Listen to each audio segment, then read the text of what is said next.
Hit switches in the backseat, lubrication, piston deep. Pedal to the metal, burn the rubber like no other. Hit me, torch, throttle. Now they got a need for speed between you and me. Fuck speed, increase the hump. Let's keep it crunk, work that jump, mechanical key in that trunk. House steering transmission, hot with dipstick deep in the spot. Airbags can't save us now. Engine hot is going down. Overheating, overdrive, fuel injection, kitchen side. Alternating compression, climax, tie rod direction. Racket pinion, full suspension, swerving hard. Spark plugs, fired up, complete alignment, no tapping brakes, unstoppable. Close, let it rain, any place. We steamed up, defrost us, handprints all over the window. I'm down for the backseat magic. Anytime, let's go. I'm fucked with this backseat magic. Yeah. I'm down for the backseat magic. Anytime, let's go.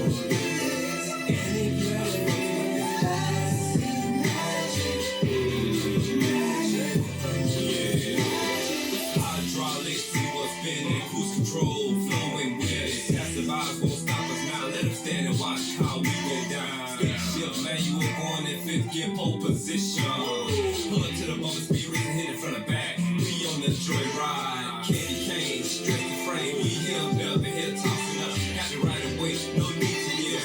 Reapers wet, so nasty for real. Double dice hanging on the rearview mirror, swinging like a nutsack. While we do what we do. Ignition catalytic converted, no seat belts. High octane, heated seats, we sweating hard, going hard, choke me hard. Yo, red, green, gold, the drive life, we getting it on. No drivers in, we full of what fucking speed zone. Let's go down, left signal, right signal, as lights, you got me hot. Head on head collision, crash into me, baby, that's the spot. No citation, hot relations, radiator generating, yeah. I like the way you move. I'm down for the backseat magic. Anytime, let's go. I'm fucked with the backseat magic. Yeah. I'm down for the backseat magic. Anytime, any place for me. I'm fucked with the backseat magic.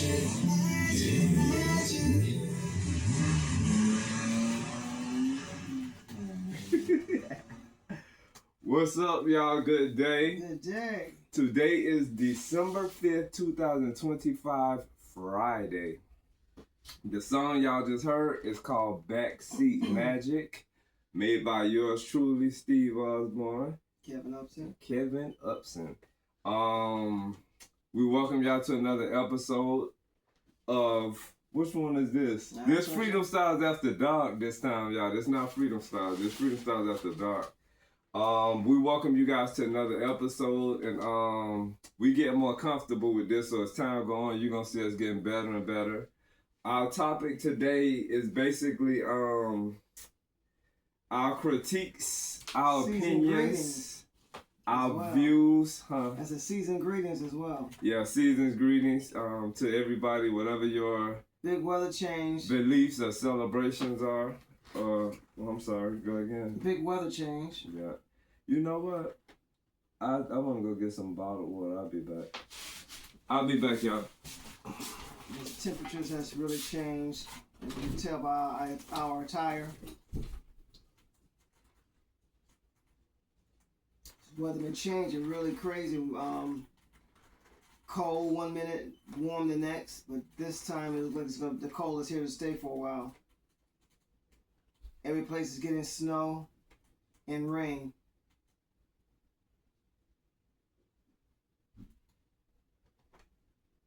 Atlanta hadn't got the snow yet, but we have got rain and cold. Today was a wet, cold day.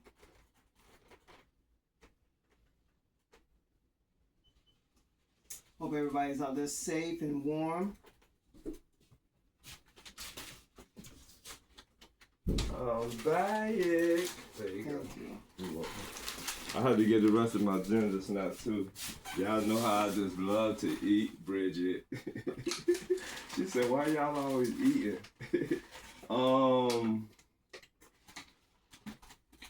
Yeah, so the episode today is basically gonna be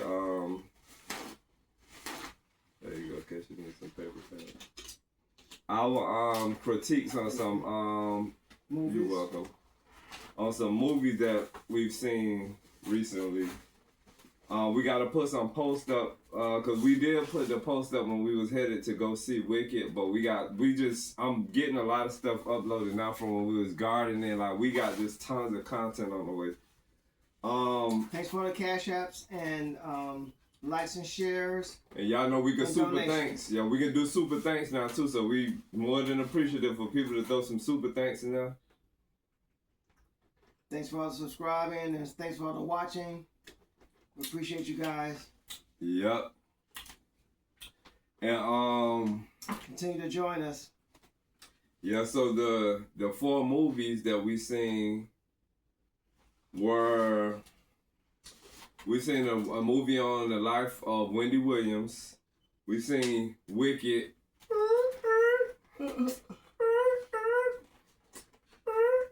How you do the macaroni? I don't know. I have no idea. We seen a movie about the life of Lisa from Lisa and Coach Jam. And also we just seen the 4-part documentary series of Sean Combs' The Reckoning.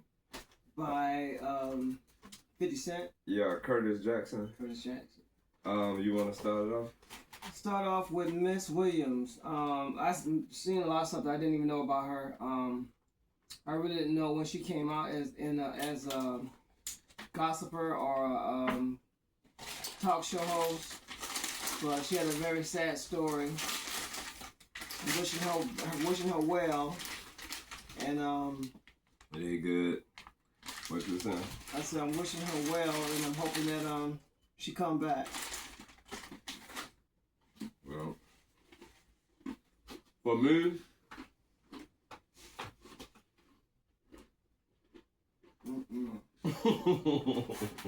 I didn't know about Miss Williams until she did that interview with Whitney Houston.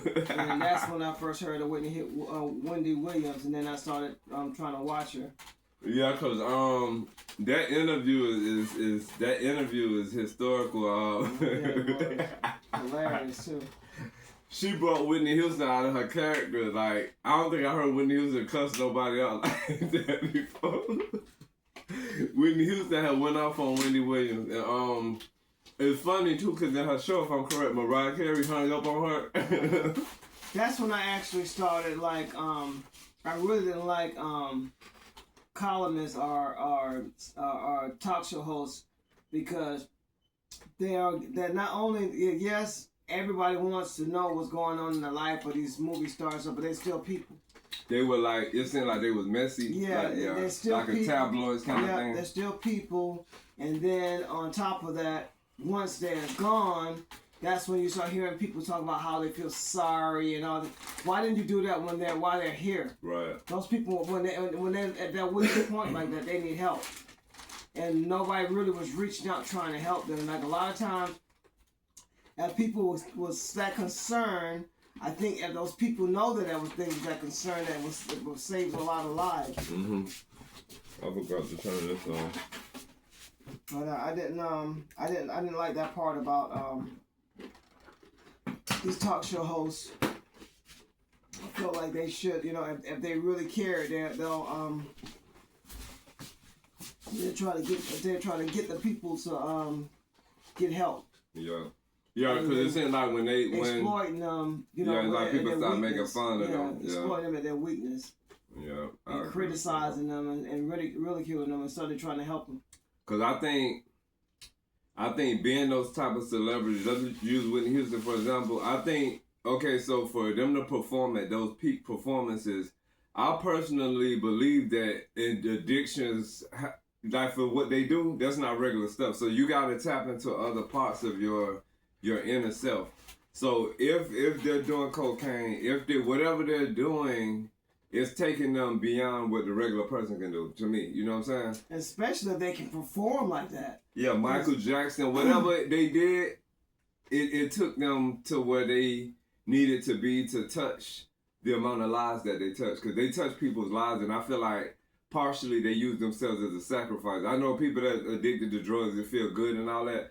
But if you're going to be addicted to drugs, make it be worthy. Don't just be out here just getting messed up and, just for the hell of it. Street corners and the streets. Yeah. They served a purpose with it. Like, they took themselves. So sometimes I look at them as if they're a sacrifice for us, because Michael Jackson, whose life has he not touched? You know what I'm saying? Serious. And if he was addicted to drugs, then he did a damn good job. That's the way I feel. Nobody knew it until, like, right near the end.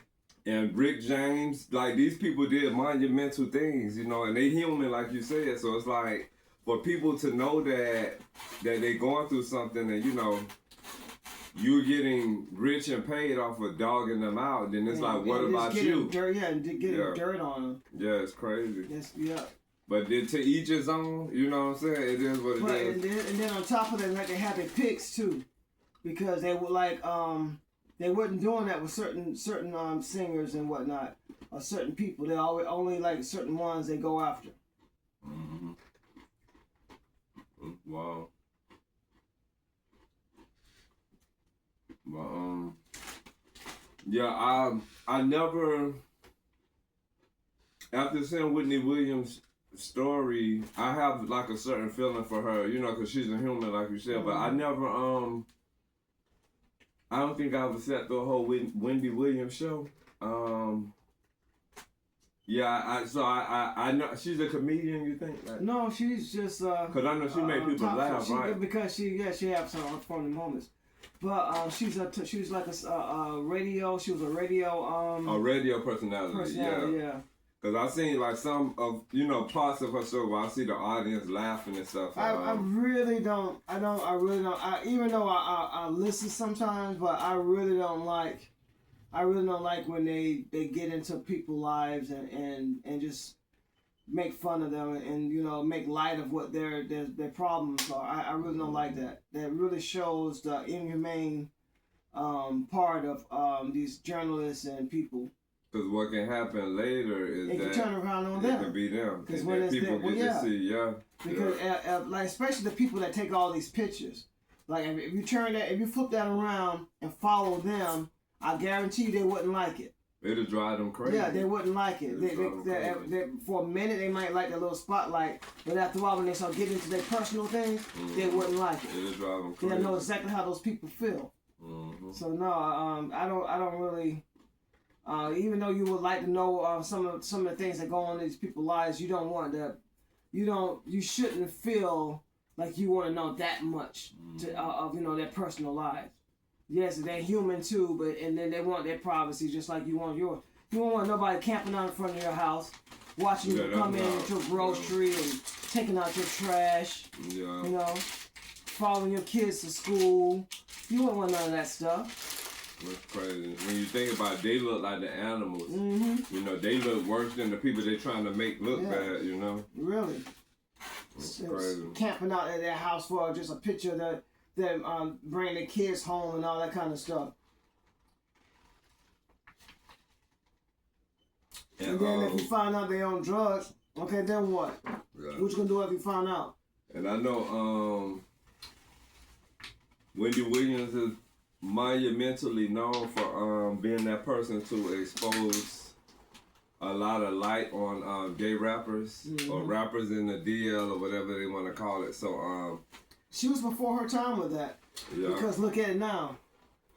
And the way I feel about that, I feel like we all just need to be who the heck we are. You know what I'm saying? Whether you rap, sing, whatever your thing is. If you straight, be straight. If you gay, be gay. Do your thing. To each its own. But I think it'll be easier.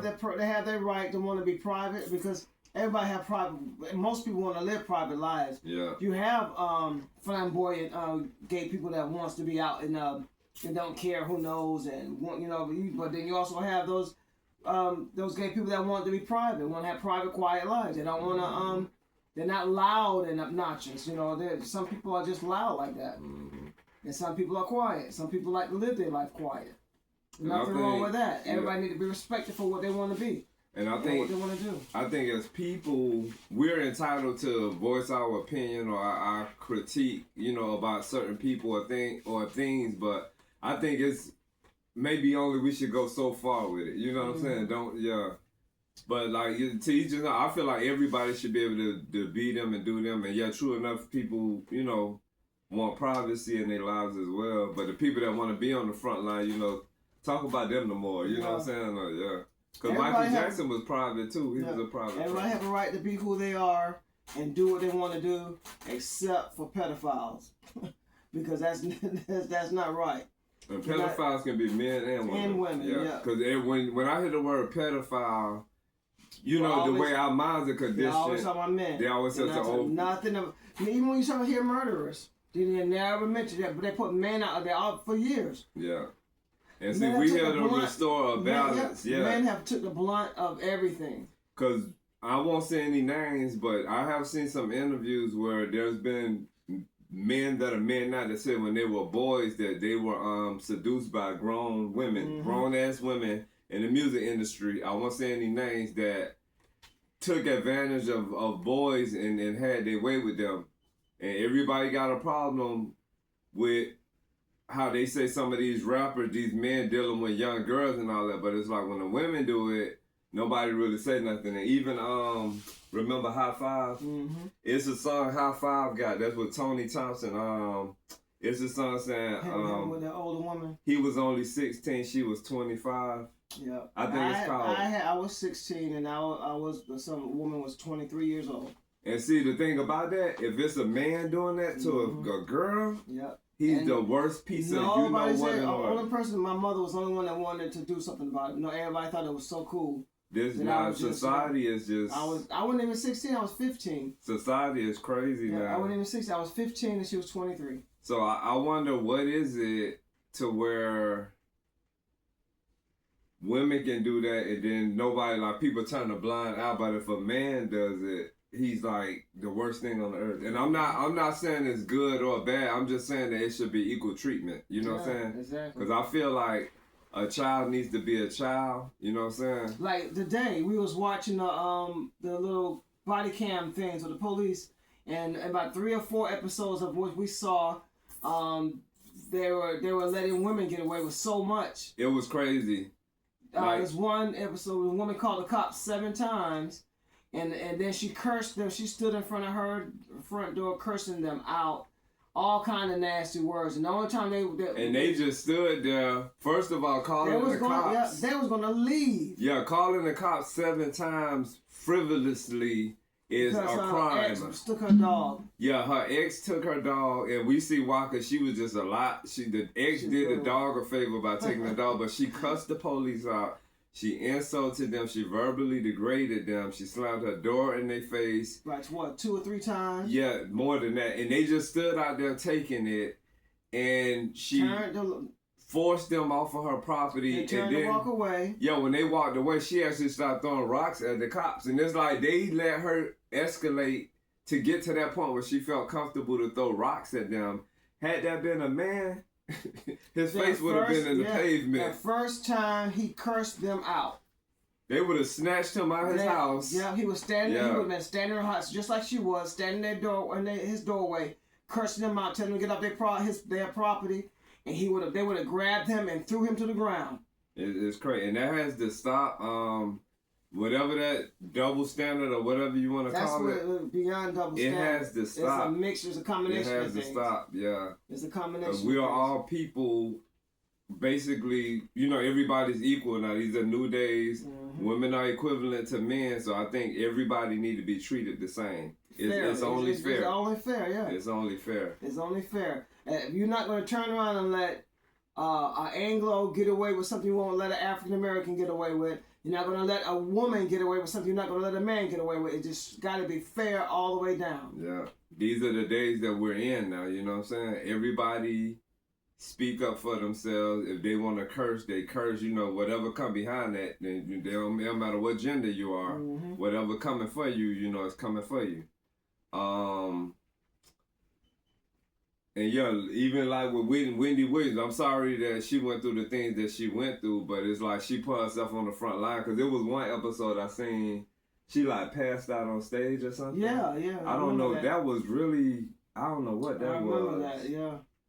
That she was really weird. Stage. Yeah. She had like a Statue of Liberty thing on. Yeah, the green outfit. Mm-hmm. Yeah, that was, and I don't know what that was about, but when she collapsed on stage. We're, like I say, I believe we're entitled to speak what we want to speak about, but I think it's all in how far we go. If you talking about your own personal experience in your own personal life, then if you want to put the pedal to the metal, that's your life. But I think if you maneuvering and you know, deceptively like displaying people's privacy and it's to your own benefit and it's not like helping nobody, I think that that's wrong. Yeah, you're getting a check from it. Yeah, if you're getting paid for it, I think that that's wrong. But yeah, other than that, I wish Wendy Williams well, you know, shout out to her family, you know, condolences, and I hope that, you know, I hope she gets better, and I hope when she does get better that she probably like kind of reshape her path. Because when that movie we saw, remember she was saying something about Sean Combs in that movie too. She said Total was broke. Yeah. And then in the movie, now that kind of stuff is she can do that. Yeah, but it got Total them. They was pissed because they was in the front of her building waiting to fight her. Yeah. So, but I'm saying, but her putting people on blast for not taking care of their artists, that was perfect. That was good. And then like the things that well, that's going into the other one. Yeah. So but some of the things she did was like I said, she was before her time. And some of the things she did, she was opening the doors, showing a side of music that people didn't know. Mm-hmm. And I'm gonna be real, as far as the thing with rappers being gay or DL or whatever they call it, I think some of that was necessary to open up the eyes of people, to let people know that, you know, it's bigger than they think. So it's like, if you see a flamboyant guy being who he are, being himself, he deserves respect for being himself as opposed of a hardcore thug rapper or whatever, you know. Going by his sneakers. Yeah, they being hard, and then, you know, you giving them respect because they seem like a real man, but you don't know what they're doing behind closed doors. And this is what I got to say to the Anglo community. I've never had a problem with any Anglos when it came to my sexual preference, who I am. They've always accepted me, you know what I'm saying? Mm-hmm. There's never been a problem. It's been my own race that has ridiculed me, even within my family, you know what I'm saying, where I have been insulted, ridiculed, dragged in the mud, you know. That's within the family where you're supposed to get the most support. Those were the people that I got the most harsh treatment from other than people in the world, you know. And because those are the people that your heart is open to, so it's like whatever jab or stab they take at it, you know what I'm saying, it's going to hurt even more. But that was the old me. I'm in my 50s now, and I'm so much better and so much stronger. You're going to have family members that did things in the dark, and that think that no, but you can't see. Like, you don't look at them. You know in your family who's who. Yeah. They, even if they're living their life straight now, you know they done messed around from looking at the friends they've been around. Yeah, it's crazy, but but I want to thank the Anglo community and the Anglo society for even our travels onto the West Coast with people knowing what's up with me and Kelvin. They just, that's y'all do y'all, you know, rock, whatever, you know, it was never a problem. Yeah, not to get too deep on that because that's a whole nother subject, you know. But I'm gonna say this, from us being on the West Coast, I remember this one barbershop I was working at in Tacoma. You talking about whores? Their barbershop was laden with whores on a daily basis that they come in the shop and they want to be seen and they got on their sexy clothes. And, you know, the one guy, this girl was saying something about me and he was like, man, yeah, such and such said, by now, any average nigga would have been trying to holler at her. And he looking at me like, you ain't, you know, I'm like, if I am, what? You know? That's how our race do. They get in your shit and they do too much instead of just like, okay, well, maybe he's that way. Maybe that's why you know, he ain't hollering at you. Maybe he got more respect for himself. Or maybe he's with somebody, you know what I'm saying? Yeah, maybe he could be married with kids. It could be anything. Yeah, more respect for himself. Most people with more respect for themselves. They're not out there just Every guy don't mess with whores. Yeah. And then it made her look bad because it's like, I already know she done been, all of them guys that ran through her. You know, it made her look terrible. Like, yeah, it's just crazy. These are new days to where I think whores have always been around, but I think they're more out in the open these days than they ever were in history. Even back in Jezebel and Sodom and Gomorrah days and all of that stuff, I think open whoredom is like a thing now where it's like cool. It's not cool, but it's cool if y'all know what I mean. Not to mention all these different diseases and getting worse and worse out here. And that's another topic. Yeah, we got some topics coming up for y'all. Yeah. You want some? All these diseases. Who wants to just open themselves to all that nastiness? So we got peace and love to Wendy Williams. I think she got out because we seen something else. Not the movie, but it was something else we seen where she was in like a in a room. No, they had her like in a place where she didn't want to be. Like she was being watched over. Mm-hmm. I thought she got free from that. Yeah, I think she's free from that too. But I was just bringing that up because I remember seeing that before the before we saw the movie. That was probably like some recovery place. Yeah. So getting on Wicked, y'all. We was gonna have a whole show about Wicked by itself, but we talking about 4 different things we seen. Wicked.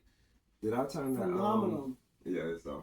Wicked get 2 snaps and a twist.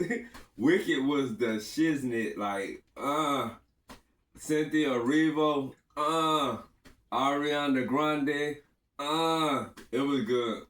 It was good. I absolutely loved it. And right now it's a backlash going on because they say Cynthia Erivo said something about the Afro-American Native community that whatever the hell she said, her performance was so good and wicked that I don't give a damn what she said.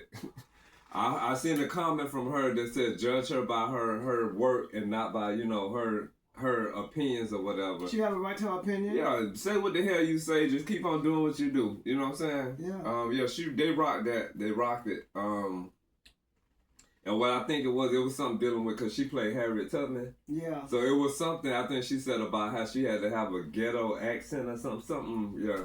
But people gonna do that. You know what I'm saying? People gonna do that. Oh yeah, because she got an accent. Yeah, and they said something about for her to talk that way. We'll see it one day, whatever she said, but they did so good in Wicked, y'all, that she could say what the hell she want to say because everybody else doing it. They are phenomenal actresses and singers. And then we've seen it in 3D. It's called Real D 3D. Mm-hmm. And man, it was, I got teary-eyed, I got choked up, like, Wicked is. And then the other thing about it that we had just seen part 1 right before we seen part 2, and then we also seen One Wonderful Night when they did a musical. Man, it's whoever has not seen Wicked, y'all got our endorsement. Go see it. It's good. It's good. It's good. And I think for me it's a play on life because I like as I was watching the movie, the characters that I was seeing, they were actually people that I know and that I know of. So it was just crazy how my energy was doing that. Imitate life. Yeah, it was just crazy. And I seen myself in a lot of the situations that the Wicked Witch Cynthia Erivo was in. It was just crazy, man. How people, they shaped the narrative about her and then they had to keep living the lie, making the lie seem real. And she had, what I learned that, you still gotta be you. Like, the person told us that, so we're gonna have a show about her. She said, stand in your truth. You know, no matter how many people are against you, stand in your truth. And yeah, she stood in her truth. And she seen through the odds. When she finally got there to see him, she seen through him. While the little girl was still, she was just still in the middle because she also didn't have any power. She didn't have no true power. The witch was the only one with the real power. The one that had the true talent, that was the one that everybody was shitting on. You know what I'm saying? So all us gotta apply it to our lives when we see. If you know in your heart that you're a good person and you got a lot of people against you, it's not something wrong with you. It's something wrong. It's something wrong with them, you know. Cause you gotta take yourself out of that surrounding. Yeah, cause it takes a lot of hyenas to gang up against a lion. A lot of coyotes. It gotta be a pack of them against a lion. So if you know in your heart that you have done good wills towards people and that your heart is good, that your intentions are pure and that you're righteous, no matter what nobody say about you or say to you, you have to set yourself apart from them. Sometimes it might be family, it can be co-workers, it can be your neighbors, it can be whoever, you know. You can't feed into their narrative about you when you know you. Because it'd be like that if I feel like if you're in a powerful position, some people see you and they be jealous. And they'll try to do something to knock you off of that, you know, off of that plateau or that pedestal that you on. And you might not even notice, you know. You might actually think that they right and think there's something wrong with you. Because all that stuff they said about the Wicked Witch of the West, if she would have believed it, you know what I'm saying? Yep. But she accepted that title. She accepted the badge and she still rocked her shit, you know what I'm saying? And the Wicked Witch of the East, she was in pain. That was her sister. Yeah, she was in pain. That's why she ended up. Yeah, her sister became a witch from pain. Like, yeah, and she was really bad. She was. She was bad. Yeah. So maybe a house needed to land on her. It was her fault that the boy turned into because the witch tried to save him by putting that spell on him. Which it did save him, but it changed him too. Mm-hmm. But yeah, it was a really, I love the way they put that together. Yeah. I really love the way they put that together. This new horror movie, I will give that a thumb. I'm not gonna watch it because I think they gone too far off. Yeah. I thought for a minute, oh, that's gonna be good because I got excited. Yeah, I thought it was gonna be like a, like an enchanting part of The Wiz. Yeah, like, that's going into some. They went into some demonic stuff. Yeah. We watched them previews for cause they got a horror movie that's a spinoff from Wicked, from Wizard of Oz. It's called Gale. It's called Gale, Yellow Brick Road. Some people into horror movies, you know what I'm saying? We still mention it. I'm at that age now, horror movies like that, I can't watch them. We looked at them previews before bedtime. Yeah, I was like... No. I'm not knocking anybody from watching their movies, but you like horror, I can't do horror movies at my age. It's just like, it's just not uncalled for. Yeah.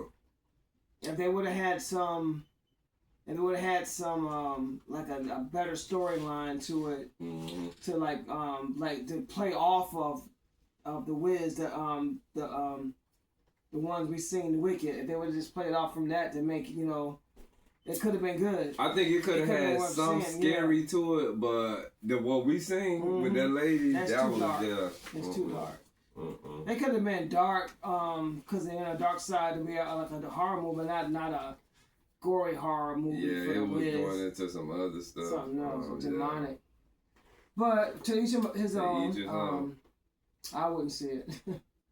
No one knocking anybody else from seeing it, but I'm not into that type of horror movies no more. And then the other thing, how we was talking about, so Cynthia Riva, her character's name was Elphaba, and Ariana Grande was Glenda. Glenda. So they call it said something else. Glenda. Yeah, first it was Galinda, and then she changed it to Glenda. So the thing with the wizard with Glenda and that Asian lady. She was like doctor or something. She was like a. She was like a sorceress but because she knew how to do something with the weather. Yeah, that's the only thing her powers were. She had power with the weather. Yeah, but they were illusion based, which, like I say, it had me thinking about a lot of people that I know and people that I know of. They created a facade that they had to keep going, and I know so many people that have done that in this life where they created this illusion about their life, and it's not real, but they making it seem real. Mm-hmm. So it's like I'm looking at this movie, and I'm just, all of these different people is flashing in my mind, and it depicted so much of life, you know, because the bubble that Glenda was floating in, it was mechanical. Mm-hmm. It wasn't real magic. It had clockwork tickety-tockety things inside the back of the chair. Bubble. Yeah, so it's just like, it wasn't even real, but through the illusion that they were projecting, the people that's looking at her come floating down, they don't know. And it's just so many situations. And they never through the whole thing, they never seen her do any magic. She never did through no the magic. whole movie, she never did any magic. They just made something look a certain way and people roll with it. And I know so many people that made things look a certain way and people just roll with it. And it's like the Wicked Witch, did you gotta stand in your truth? But she didn't get any give magic it some time until she got it through Elba. What did she do though? She gave her the book, and whatever she did, something that they connected. From them being connected, and she finally forgave her for something that she didn't even do. She whatever the witch did, she kind of like helped her open the book, and the book started opening to her. Mm-hmm. Yeah, but by that time, she had already mastered that book. Yeah.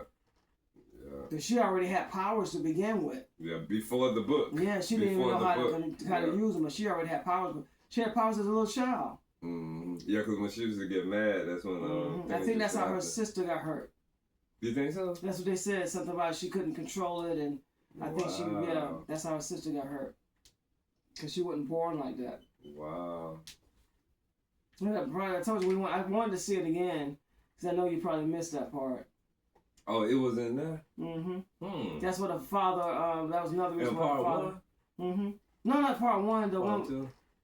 Was it part one? Because it probably was part one. So yeah, I'll look at it again. Yeah, because some of these movies, I ain't gonna even lie to you, I'll be having to look at these movies 2, 3, or 4 or 5 times. Because that was so much to take. Yeah. And it was so incredible that you just That's just like some music. Like if I hear a song, that one time don't be enough. I'll probably hear it on the 5th time, be like, oh, I ain't hear that, Yeah, because it was like that with the Miseducation of Lauryn Hill.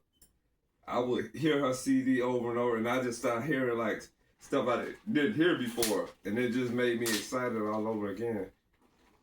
But that was one of the deepest CDs I ever listened to. Like I don't know how Lauryn Hill get in this conversation, but yeah, the Miseducation of Lauryn Hill, I would hear that CD and just keep hearing like new stuff that I didn't hear before. But yeah, it'd be that way with me with movies. Probably be that way with a lot of people. Yeah. But that was an incredible movie. I liked it. Really it. Was. Yeah, and that 3D just had them like, you sitting there. Then this theater we was at, oh my goodness, people. Kev was tussling with the chair trying to, cause you could tell, you get the feeling that it's a recliner. So I seen these 2 buttons on the side. I felt the 2 buttons on the side. I hit one of the buttons and then it started leaning back and my feet started going up. I'm like, whoa. So yeah, the recliner seats for that theater, thumbs up. That was a good feeling. Big bucket seats. And then, the seats were just like, man, they were so comfortable. And then, in our theater, we in this big old theater, man. It was just 6 people in there. It was us and 4 more people. And it was just the bomb. It was the bomb. Cause we ain't been to the movies in a long time. I think we said the last time we went in the movies was when Michael Jackson, This Is It. This Is It. Yeah. And then after that, that's when we went for Dreamgirls that came out more recent too, right? Did you see that in the movie? Yeah, we went over there and off of Access Road over there in Northeast Atlanta. Cause remember I said, watch this, I clapped and everybody else started clapping. Yeah, I'm crazy, y'all, so you were gonna say something, go ahead. I had thought the only time we had went was I thought the last movie we went to see was in I thought the last one was in California. California. Yeah. What was that? A Marvel No, that wasn't movie? in California. That was San Diego. San Diego. California. Yeah. California. California, the state. San Diego, the city. Yeah, I'm sorry, y'all. So we went more recent than that after Dreamgirls. But yeah, we went to see Dreamgirls at the movie theater. Yeah. And what I was What doing, movie that was we seen? it was a Marvel movie, something with it felt like it was a Spider-Man movie. Yeah, I think it was. It was something dealing with Marvel. I think that was when we seen the one with Jamie Foxx in it. He was the electric guy. Okay. But yeah, in Dreamgirls, when we went to see that, I be silly sometimes. So I said, Kevin, watch this. So when a heightened scene would come, like, you know, musical, their music was off the chain in Dreamgirls. So this theater was packed. There wasn't no empty seats in there. So what I'll do, I just start clapping. Before you know it, the whole theater clapping. I did that like 12 times throughout the movie, and everybody just started clapping. Like, it was just crazy. And on that note with that movie, I think again Eddie Murphy was robbed. He didn't get an award for that movie. He didn't? No. What's that girl name? His acting and singing ability in that movie with him being, that was not an Eddie Murphy movie. He wasn't joking in that movie. He's playing character. Even though there were some parts that were not Eddie. He didn't get no kind of... No, he got, I think he got nominated, but I don't think he won an award. He should have, that movie should have gotten him an award. He got down. He for acting and singing. Everybody, all of the lead people, all of them should have got awards. That was a really nice movie. And then that's a remake on another, because the first Dreamgirls came out, I was 17 years old. Wow. Yeah. Yeah, I think everybody should have got some kind of award. That was incredible. Yeah, that was. They did their thing. Yeah. And when that movie came out, it was a lot of people inspired. Like, and then you're talking about Jennifer Hudson and she won an award, I believe. And Beyonce. Yeah, and that girl Anika Noni Rose. Oh, you know her name. I think it's Anika Noni Rose. The other actress. Forgive me if I said it wrong. The other actress in there, the one that girl filled in for Effie. Yeah, she was in that movie with Bernie Mac and Samuel Jackson. Was it Soul Man? She was Soul Man. Yeah, I don't know her name, but they were incredible. They really were. They did their thing. They did their thing. That was an inspirational movie. Yeah, and that kind of that was another thing how we say art imitate life. That was It was kind of like mine was not that based on a true story. But parts of that was supposed to be from real life. Mm-hmm. Yeah, I was hearing that when it came out, they said it had a mixture of Motown situations in it. Yeah. That was a movie. Yeah. But yeah, Wicked, man. Wicked was wicked. We went home like we were geeked up. And then we almost watched Wicked 1 again that night. It was like 1 a.m., man. I'm like, I was tired. I was sleepy. But yeah, y'all gonna see Wicked. They all to make that movie. They really poured themselves into those characters. Yeah. And the singing is every note. It was just incredible. It was excellent, man. It really was. It was excellent. And then we seen the other day they're gonna have a part 3. They said come out 2027. 2027, y'all. 27. They giving us the previews for a movie coming out. Cause when Kev had brought it to my attention, so we looking at the previews together. I'm like, damn, it's probably gonna come out in February or March this upcoming year. Mm-hmm. They say 2027, but I guess it's still good that they let us know. But yeah, I was excited because I'm like, oh, we going to that. But the next good movie we seen previews to in 3D, Avatar. Oh my goodness, Avatar gonna be that movie. Yeah, that movie over 3 hours long. That's gonna be that movie, and I want to be there. But maybe we'll go that following.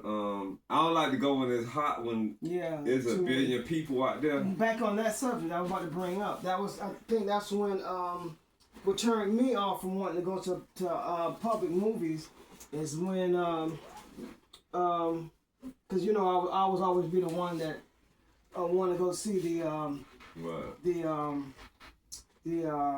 we just said earlier the Superman movies and The Marvel DC movies? and Marvels.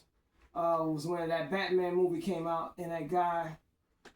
Oh yeah, somebody went in the movie theater and shot shot it, it yeah. up. Yeah, that was crazy. That turned me off from going to public movies, That was crazy. public theaters, because when you go in, most theaters is only one way in and one way out. That was crazy. Yeah, I did not like that.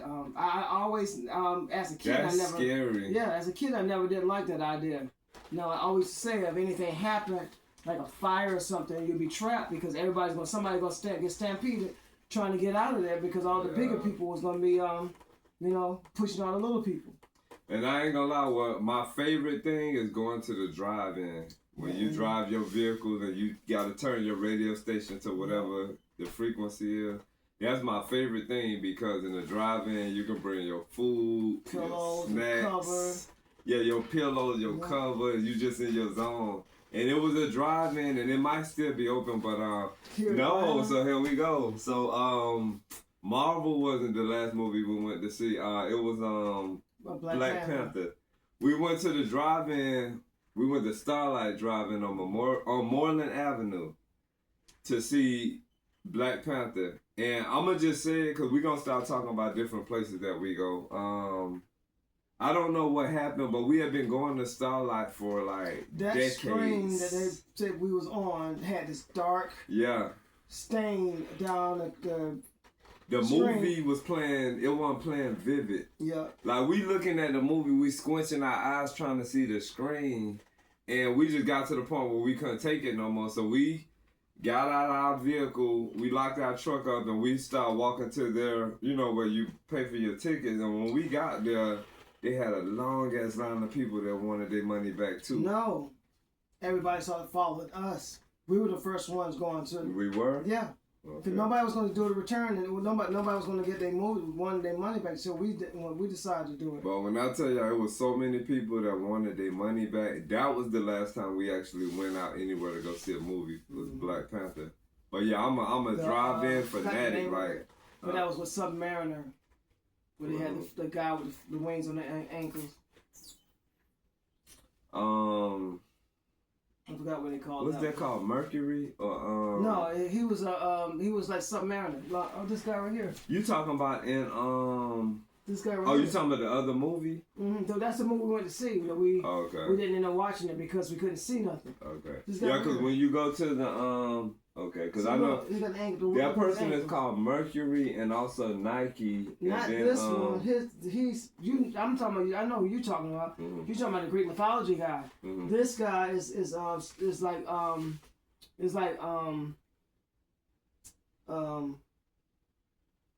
what we saw the other night. Aquaman. Okay. This guy's like Aquaman. But he was like he was a prince. Okay. He was called Submariner. But yeah, that was when you go to Starlight. They usually show 2 movies. I don't know how they do now. I don't even know if they still open anymore. Cause we passed somebody by. said they are. Yeah. Who said Yeah, I think that? somebody said they are. Even though the screens look. I think I said that because I went on their website. Yeah. Yeah, it's horrible when you drive by, but they what I took from it. The kids own it now. Yeah, I took from it because we've been going there for decades, like almost 30 years, and I think whoever the older people were, the overseers, I don't know if they passed away, if they handed it down, but something changed for the worse. It's like the maintenance of the place went down, and it wasn't that comfortable place that it used to be. But I'm a drive-in fanatic. Like I love to drive in, and if it's raining, oh my goodness. Yeah. So I'm trying to see if anything else I want to think about with it.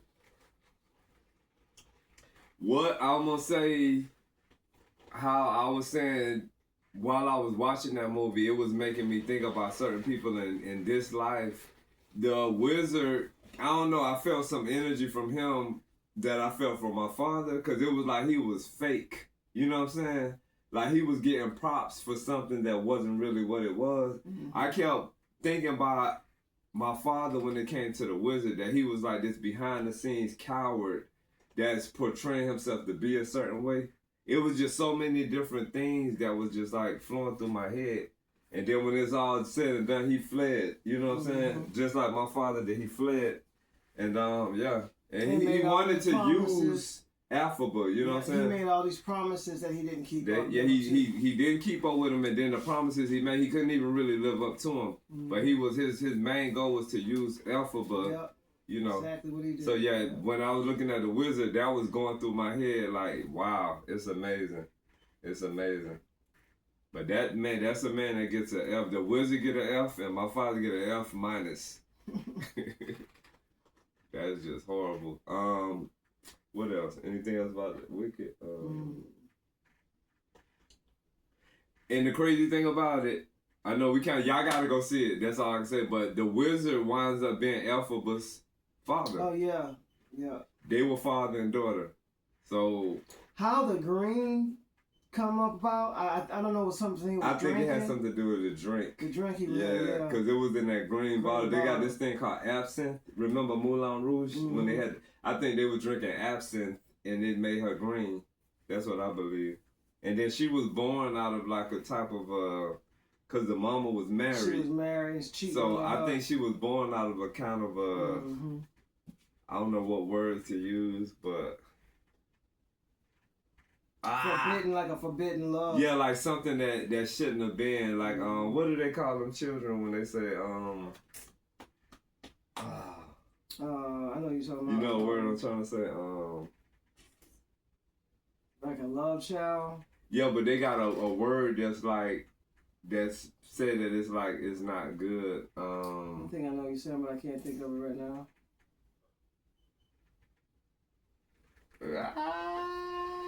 It'll come to me, y'all. But yeah, so y'all gotta see Wicked. Y'all gotta see Wicked. How we didn't give much of the movie away, but it's really worth. It's good. It's worth seeing. Nah, we ain't give it away because it was a long again. movie. I would see that again. Yeah, I want to see it again. And then I know I'll see some new stuff that I didn't see before. Yeah. But with everything Elphaba was doing in the movie, even the things that it seemed like she did that were bad, they were actually good for a type of a greater good. And yeah, so that's why I said whatever. I would actually encourage them to make another part. I would encourage them to play another part again, because I'm not saying that there's not enough stars out there that to portray a movie like that, but I think the work that they did, they should still be riding off of that energy. And they all should do another one before they lose it. Mm-hmm. But it was an incredible performance. Everything was incredible. Mm-hmm. The three things that we saw them sing what they call that first night?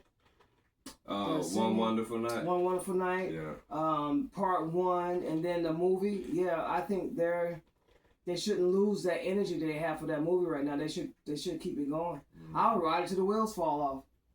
Yeah. If I was them. Because that movie, you look at the movie, what's her name that played as Elphaba? Cynthia Erivo. Because she done cut her hair since then. And she used to have hair? Yeah, that was her in the movie. No, I'm saying she used to have like long hair. I don't know about long hair, but see, she had like a She had like locks or something. I mean, like braids or something in the movie. Oh, I think that was a wig. Really? You think that was her hair? I think some of that was. Well, I think that was hair. You know how Afro American women get braids? Mm-hmm. Have you ever seen that where that has been their real hair, or they get hair? No. I know they add hair, but I'm saying she had hair on her head.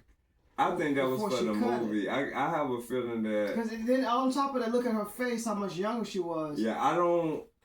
That movie, they probably did that movie. I don't know how she looked before ago. that, but even in Harriet Tubman, she had hair, right? Mm-hmm. So yeah, it could have been for the movie, yeah. but I don't know. I think they did that movie. It probably took them a year or two to make that movie. So they didn't just make it last year. It's something that we'll find out. Yeah. But the reason I say I think she's always had her hair the way it is now is because she looks. It looked like that's how she has looked. Like she looked comfortable with now it. She do, yeah. So, but I think a lot of times when they mess up at when they have good movies like that, they let too much time go before they make another one. Instead of them you're already gonna know it's gonna be a phenomenal movie. And then listening to how they sung all the way through the movie. Yeah, they sung their asses off. They should have already right behind that movie started another one. even if they just put it in a sort of a vault. They sung their asses They off. really did. It was, and then when they sung together, They sung their asses that was off. incredible. And then the crazy thing in the theater, cause remember before we got there, when we was on our way, I said I had to pee. Mm-hmm. We get there, Both. we get our phones. They scan care phone, you know, for the tickets and all that. We go in the theater and we looking at the previews and we fascinated with the recliner seat and all that. I forgot to go pee. So next thing you know, the movie coming on. We got our 3D shades on, and right while the movie starting, I'm like, dang, I still gotta pee. I sat my behind there. I'm like, I'm finna hold this pee throughout this movie because I don't want to miss nothing. Then you got up and you went to the restroom. I'm like, well, damn, if Kev could move a little piece, if he could miss a little piece of the movie, I guess I can miss a little piece of the movie. And the 6 people that were in our theater, all of us were of age, so everybody had to go pee and kept coming back because we, you know, I think all of us was 50 and up. Yeah, I had to go twice. I went 2 times too. Yeah. All of us was 50 years old and up, so you got these, you know, us mature people going back and forth to pee. And then the restroom wasn't like right there. You had to walk down the hall and then go to the right. But when I went out there this one time, it was a bunch of little kids out there.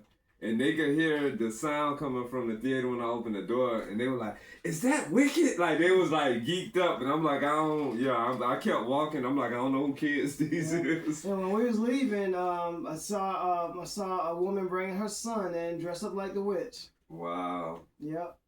I know that's going to spark a lot of controversy, too. Yeah.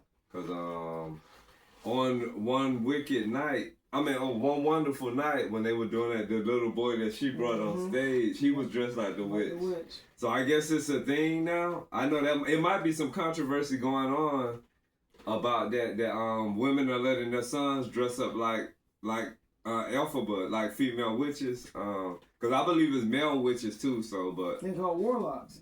Yeah, it's just I think that probably gonna start some controversy, or probably already has, and we just haven't heard of it yet. Warlocks. Yeah, but yeah, it's male witches just as much as female witches. What else? Yeah, we was geeked up when we left out. I'm excited about Avatar because that's another movie that I like. So getting on to Lisa and the Coke Jam. That movie, it opened my eyes more to Lisa. I remember when she came out, she tore Miami up. She lit Miami on fire. Head to toe, all cried out. Yeah, she wasn't no joke. Lisa scorched Miami. Like, Miami was, her songs was played every day, everywhere. Like, and looking at her story, I give her props because it said that she's the first Latina that crossed over. You know what I'm saying? So I didn't even think about that, you know. Mm-hmm. She broke down borders, barriers, opened doors for a lot of the Latino, Hispanic, cause she came out before, was she out before Gloria Estefan? I can't say she was. Or probably around the same time. Right, I'll say around the same time because I don't think she was. If I'm correct, Gloria Estefan is Cuban and Lisa is Puerto Rican. Yeah. So yeah, they both played a part in opening the doors for, you know, Hispanic artists, for Latino people of Spanish descent. But Gloria Estefan and the Miami Sound Machine, they wasn't no joke. Remember that one song, where we was at? Turn the beat up. We went to this, yeah, we had went to. Across from, what's the name of that? It's not still from. Across from, that was by Mix, that restaurant. No, the one with Sundial. Where's from the Sundial, but also the one they call, Planet Hollywood. And his name of Planet Hollywood. Planet Hollywood. That's a restaurant? Yeah, with the car, would they have the car inside? Yeah, yep, I remember. Yeah, so we went to this one restaurant and this lady was singing Gloria Stefan, turn the beat around, and She stopped. she was singing, and you could tell she done that job every day because people coming in, she like, hey, how you doing? Love to hear, then she'll start singing, cigarettes at the bar, turn it up, so like she's singing and navigating like hosting newcomers that's coming in. I'm like, she do this every freaking day. Yeah, she's singing. Say empty chair over here, love to hear, like she working and singing. It was just crazy. So yeah, we both remember that. We laugh at that. Let that song play, and that's gonna be the first thing gonna pop in our heads. Yeah. But yeah, Gloria Stefan, she was another one that played a part in that. And but also there was Full Force was with them. That part we didn't understand because Full Force wasn't in the movie like we thought they would be, but she had males in that she was in. They never mentioned them though. They never even mentioned them. And yeah, we don't. That might be some type of. Yeah, I don't know what happened, but they never even mentioned Full Force. That might be some kind of logistic thing where some people probably didn't agree with how the story was being told, or I don't know if they friends or enemies. Yeah, I know one of them was I hope he made it, but one of them had cancer at one time. One of the brothers? Yeah, one of the muscular one, because he was still working out. The biggest one? Yeah. Wow. He was still working out. And then on top of that, they touched a lot of things, because they wrote songs for people you would have never thought they wrote songs for. And I think it was like one of the, was it New Kids on the Block? Or new, oh, wow. One of the, they wrote songs for them, and then like the Bangles or something. They wrote music for people that you would have never thought they wrote music for. Wow. Yeah, it was really something. Because I could not believe that. But when that story, when they had their unsung story. I think I remember seeing that. Yeah. And then they kind of, I don't want to say they fizzled away, and I'm definitely not gonna say they fell off. But something happened to where I just stopped hearing about them. Once they got with the when they got with the house parties, I think that kind of like boosted their career. Especially with acting, because they were crazy as hell then. Yeah, he said, we're gonna kick your fucking ass. And Lisa kind of fizzled away. Like, it got to a point where I just stopped hearing anything. Kind of find out she was sick. Yeah, that movie, it's on Netflix too, y'all. The Wendy Williams movie we spoke about, that's on Netflix. The Lisa's on Netflix. Sean Combs' The Reckoning is on Netflix. And Wicked Part 1, that's on Amazon Prime. That's on Amazon Prime. It might be on Netflix too.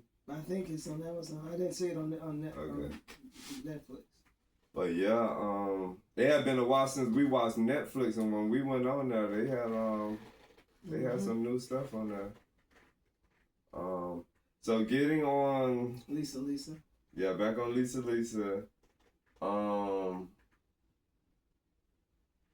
It's another song she had that I'm trying to remember. It was repeating in my head for the past several days.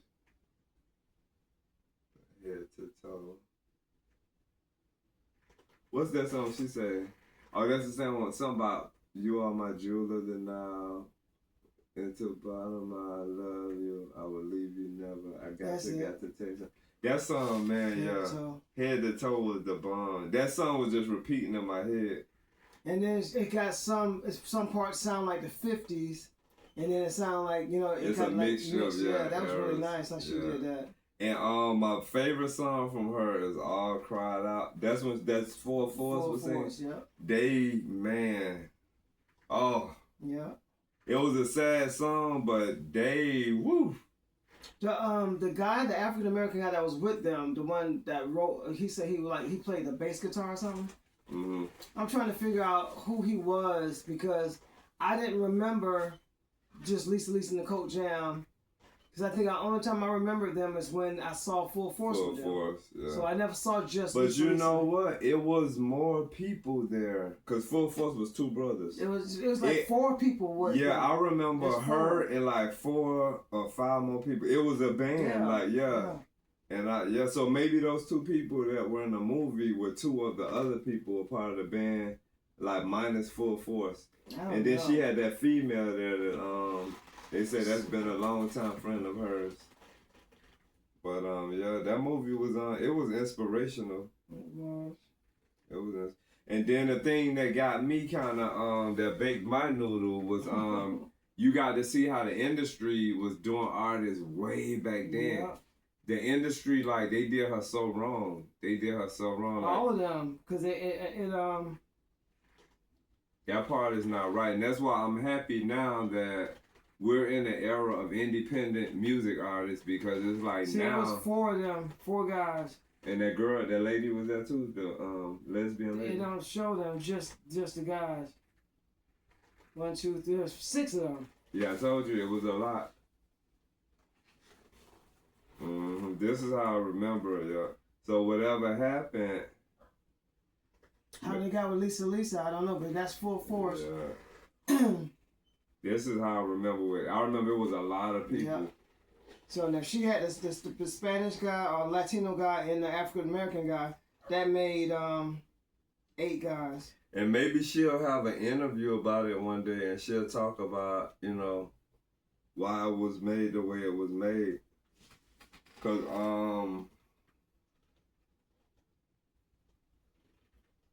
I was gonna say another movie that I like. They made that movie about Aretha Franklin, but the movie was, to me, when I looked at it, it seemed like it was skipping. Like it didn't. It's like it skipped through, and I understand they want to leave. They want to make these movies memorable, and you know these people are legendary. But it skipped through to me. But it was a good movie. But yeah, that was another one that had me kind of like. And I don't know if I seen the interview. I asked, was Lisa was Full Force with Lisa and Coach Jam? Lisa and Coach Jam with Full Force. Dang. Did you read that what it said? My eyeglasses. We hear you, Lola.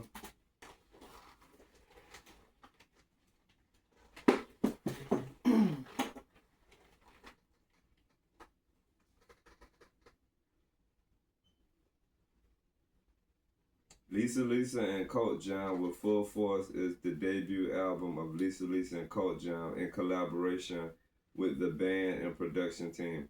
Full Force released on Columbia Records on August 2nd, 1985. So they weren't really like a group. They just collaborated. They collaborated. But the way we seen it as fans, we seen it as if they were a group. Yeah, I thought they was a group. Yeah, but the movie, Lisa movie, y'all, is worth seeing too. How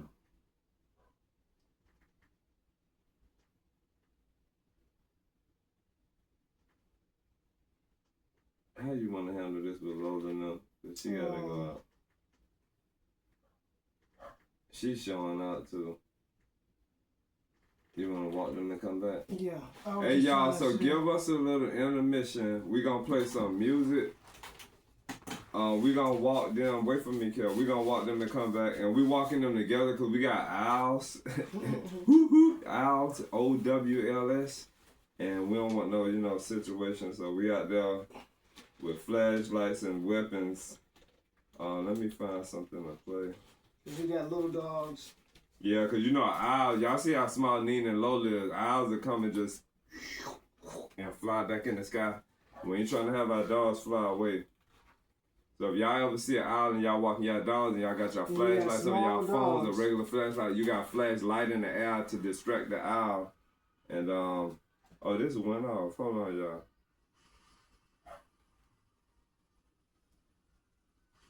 Yeah, pause some music. Yeah. I'm trying to get the speaker up.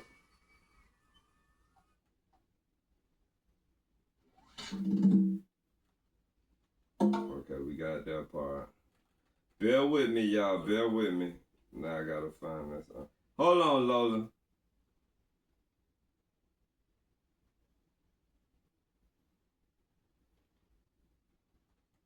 It ain't doing what I wanted to do. Hold on, y'all. Be patient with me.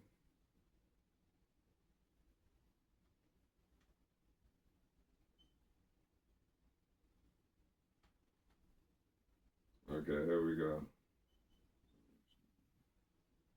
And of course, y'all know we finna leave y'all listening to our music, because that's what we do. We musicians as well. I'm gonna play some Dirty Dancing. Let me see. Oh, you know what? It ain't gonna play how I want it. Hold on, y'all.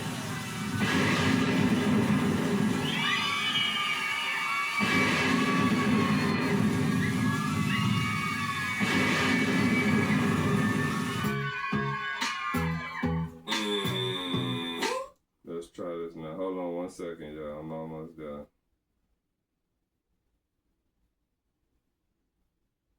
With the music.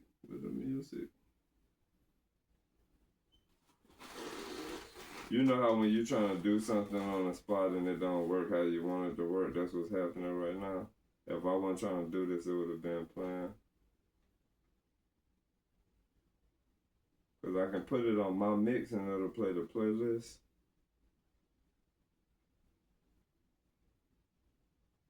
There we go. I think this gonna be it. We'll see y'all in a minute. We finna go walk these girls real quick.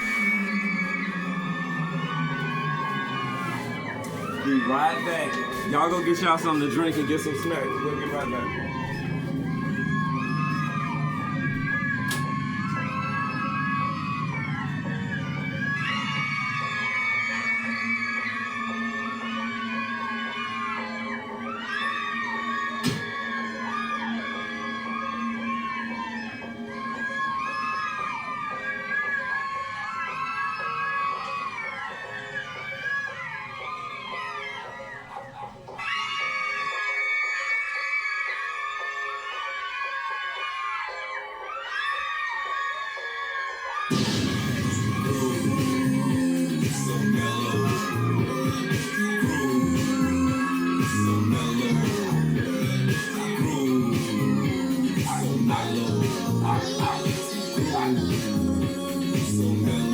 Wait a minute.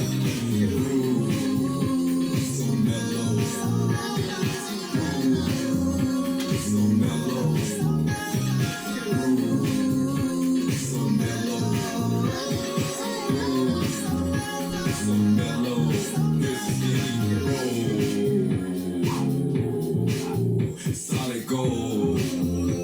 Right on. What it is, what's happening, what's shaking, what's the biz, square biz. Yeah, that's what's up. Boogie down, like James Brown. I got the feeling. Let go, funkified, disco queens, disco kings. Let it all hang out. Groove, so mellow. Groove, so mellow.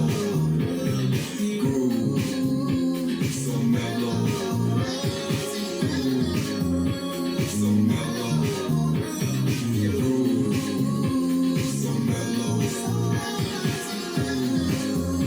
So mellow. Groove.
No jive, I'll catch you on the flip side.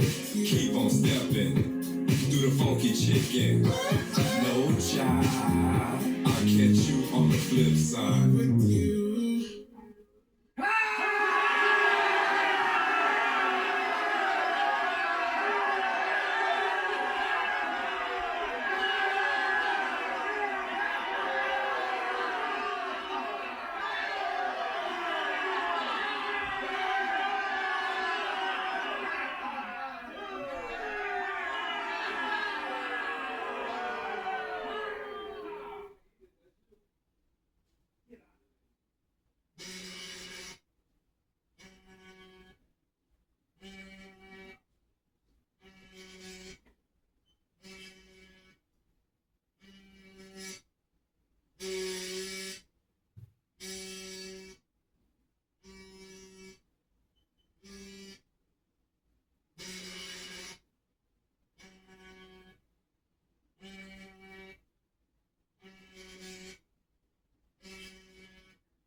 Ready, get it, rock steady, maintain your balance, take the challenge, join the exhibition.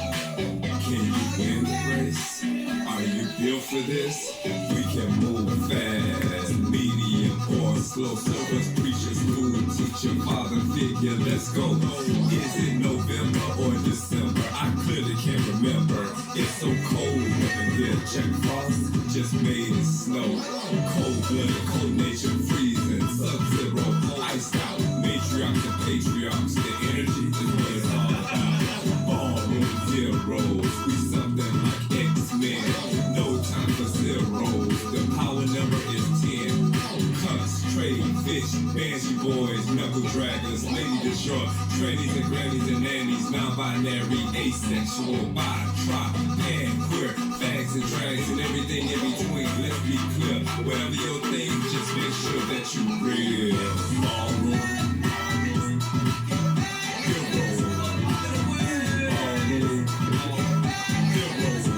That was Ballroom Heroes, made by yours truly, Steve Osborne, Kevin Upson.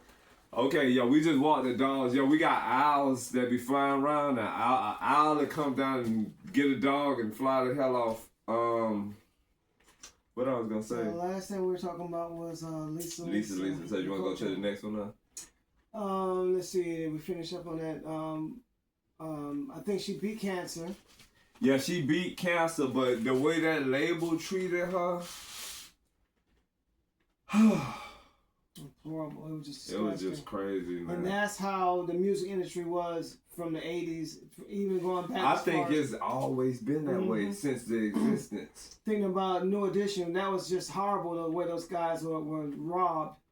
And everybody that had anything to do with their careers when they were young benefited more than they did. Yeah, because New Edition, I think they said when they got back from tour, what they had, $10 or less than that? Yeah, it was less than that, yeah. Yeah, That's all of that they did, yeah. it just wasn't right, man. Nothing. Somewhere down the line, the record labels became like it's like the artist is the shit, but the record labels made it like they was the shit. You get what I'm saying? Just going to the next person was Sean Combs. Yeah. That is really horrible the way a producer can be more, can get richer and more bigger than the artist. And it's not supposed to be that way. The artist should be the biggest thing, not the label. And this is what I want to say. When Bad Boy came out, when Mary J. Blige first came out with What's the 411, I was a humongous fan. I was a teenager. And I was fascinated with the music, just all of that. But as time went on, and now I'm the person that I am now in my 50s, and you get to hear how all of these people's lives were traumatized. Lil Kim, 112, what's his name? Who's not here anymore? Here come the Brenda Flavor in your ear. Craig Mack. Just all of these bad stories, man. It hit me really hard and really bad, and and how he got famous was because of the death of like 9 people at a that's what a lot of people game. say. Yeah. It hit me in a bad way, man. I'm thankful that I was able to partake in the music from all of those good artists. But when I hear the trauma, and some of them are still going through bad stuff today because of that. Because it seemed like some of them, if they would have just got a regular job, they would have been more well off than what they went through. And that part kind of... Like 112. So you have Faith Evans, Mary J. Blige, Notorious Big, 112, Lil Kim, Lil Cease, The Lox, what's that singer guy named? Carl Thomas. It's some more people too that we didn't hear the names to, because there's one boy. Yeah, the making of the band. The making of the band. Yeah, it's just, man, I was just so sad to hear them people's story. It's not supposed to be like that, man. Yeah. That's not right. That's not right. That's not fair. Yeah. And then record labels itself. Going back to like just talking about record labels, period. The song "Ring My Bell."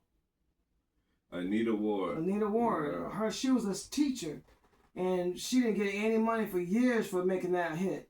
I don't think she got money until like in the early 2000s or late 90s. They said when that movie came, that song came out when I was like... That was in the 70s? 14, yeah. I was like 14, 13 years old. That's not right. And there's like a part of you have because you enjoyed that song, hearing it your childhood, and it made your parents feel good, and they played it at parties. Yeah. But then when you hear what the people that made this song, what they went through, it's like, damn, it's crazy.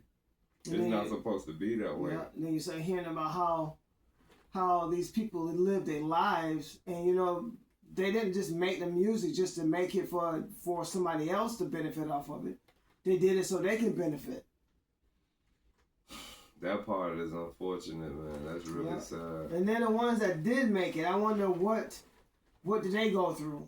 You don't hear Patti LaBelle having horror stories. You don't hear her talking about how she got ripped off. And Gladys Knight.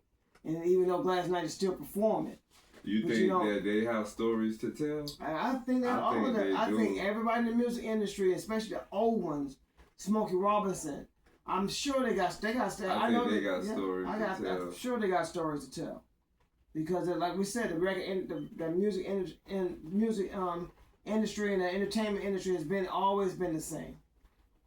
What I can see, okay, so I can see this, and they have to figure out how to work it out. Okay, so imagine you got a label, right? So imagine you got an artist signed to that label, and they paying this artist good. So a lot of artists get egos, right? So I can see where an artist's ego can interfere with a producer or a record label. So however they got to handle that, you get what I'm saying? Where they might start feeling themselves, and they be like, okay, well, you're supposed to be here at 4, you came here at 6. And they like, oh yeah, talent takes time, don't rush it. You know how they get, a lot of artists get the big head, they get full of themselves. But like I said, they still, I guess the label will have to figure out how to do that, because James Brown. Well, they said, what's his name was? Boys and Men were like that. Yeah, they said a lot of them, we see them when they waving and smiling and looking good, but behind the scenes, a lot of them artists are assholes. But James Brown, remember they said he'll be on stage, he'll be like, hit me 2 times, If somebody come incorrect with James Brown, he docking they pay. So it's just, I can see from looking at the label. And not only that, James Brown was ripping people off. Yeah, the guy that played the music for him in, what was that, one of his biggest songs, he only got a song for that one time for, paid. Yeah, wow. He didn't get no royalties or anything. So yeah, a lot of them said they inside the music industry. They even got ripped off from the people they were with. Look at how Morris Day was fighting Prince. When Morris Day had that interview, I was like, Prince was not. And whatchamacallit had an interview too. What's their name? And I thought they had a good relationship. Yeah, we be the fans looking from a different because I was like, vantage point. I knew they were cousins, and then seeing them in the movies together, Purple Rain, seeing them, and then you got to hear their stories. That's crazy. Yeah, you got to hear their stories. That's crazy. Who else? There's another music group that. It Never Rains. That's the ones I was thinking about. Yeah, that's the one I was thinking about. Yeah, because now with Dwayne Wiggins, rest in peace, being gone, I'm hearing more better stories about him being like. I want to say I heard he was the one that formed the group. I want to say that's what I heard. But I hadn't heard that at all until after he was, passed away. I know I heard that their cousins that was with them got kicked out, and then the guy ended up getting on drugs. And I mean, they had a sad story. They had a real sad story. It's amazing. It's amazing. And I know that none of us are perfect, but from us being the fans of these groups, these bands, these artists, and then when we hear more in-depth stuff of how messed up things were, it kind of like sends you into like this zone of like because you helped support these. You brought their music, brought their tapes. When cassette tapes was out and albums and CDs. Help you pay for downloads. You played a part in and then like when they were in movies, that music. When you hear that music in movies, you go sing. When they go see movies, see the actors and even like with Prince with Purple Rain, where we actually went, to see Prince movie. And then he had when Purple Rain came out, Prince had those purple records. His some of the records were purple. Yeah, but it's crazy. But Sean Combs' The Reckoning is 4 episodes, and it was eye-opening, and I think it was disturbing, but one of the things that I've seen, I can't say that's Art Imitate Life because that was a documentary based on, real stuff, but one of the things that I think stood out to me the most is that money, the power of money, the love of money, it can mess you up. I feel like if you're broke and you're an asshole, if you have money, it's going to magnify the asshole that you are. You get what I'm saying? Mm-hmm. It feel like too much money for certain people brings out the worst in them. That stood out to me. Yeah, that stood out to me more than a lot because I know of people that, whether it's illusion-based or whether they really have money, they're portraying the narrative that they have money and they're bad people to me. You know what I'm saying? And it's just like certain people don't need certain amounts of money. And some people would do anything for money, which is whole nother show. You know what I'm saying? Because I know people like that. In that Sean Combs case, there was a lot of people that would do anything for money. Because his circle, nobody started complaining or saying anything until things got to the point where it was visible. And they knew, a lot of them knew a lot of stuff all along. If people started turning on him in the beginning, it wouldn't have got to where it is. It wouldn't have got nowhere near as big as it was. He got away with so much for so long. I feel like he was one of them people that, he got all of that money, and I think, there's a lot of people that changed, And I don't know, put $1 billion in our accounts, we might become assholes, I don't know. But what I do believe when you're that high up, like that overnight. I think when you high up like that, like say for instance, you become a billionaire, you got a whole plethora of people that work under you. I think you have to be stern, firm, you know what I'm saying? Because that's your foundation. So I think nothing wrong with that part. I think you have to be a certain way. Taking advantage of people. Yeah. It's crazy. That's crazy, man. But yeah, I think y'all it's worth seeing Sean Combs' The Reckoning on Netflix. I think it's worth seeing. The part that got me for this to be a 50 Cent production, I'm like, how in the heck did he get this footage? He paid some. And then they put messages on the screen to let you know that before Sean Combs' trial that he had somebody, you know, recording all of the behind the scenes footage. And like you were saying, I think, because it said after Sean Combs got arrested, that's when the footage came out. So I'm thinking, I don't know how that go, but those people weren't as loyal as he thought they were. yeah, I think they say top dollar. Whoever paid the most money is yours. And they probably didn't. They probably still have it too and gave them a copy. Mm-hmm. And that's probably not all of it. There's probably more. Yeah. But I think we can take this opportunity to make Sean Combs an example for us as imperfect people as well, because he's an imperfect man that, you know, had a certain status and yeah, it's crazy. It's crazy. But I think he had an opportunity to help a lot of people, and he didn't do it. He helped himself. It's crazy. He helped himself. That 4-part documentary kept me in the daze, because it's just like some of the stuff I was seeing and hearing, it sent me into a daze, like, is this really real, man? Like, And a lot of don't, but the thing about it is, I don't blame him for everything that everybody said he did. I don't blame him for that. I think some people saying the money opportunity. That's exactly what I was getting to. And some of them, if you listen to their stories, they didn't say anything during the time they was around him when he was dogging other people, and they didn't say anything. And as soon as it came pointing to them, that's when they had a problem. So I don't know, you call that opportunist or whatever, but if you see somebody treating somebody else in a shitty way, it's not going to be too long before it points to you. And if you see him ripping, and especially when it comes to people's pockets, you see all of these big singers, these people that should have gotten paid is not getting paid. What makes you think he's not going to do the same thing to you?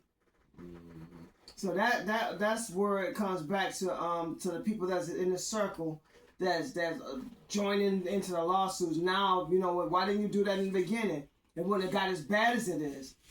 He would have got stopped a long time ago. These other people could have got their money a long time. A lot of these people then wouldn't have had to die.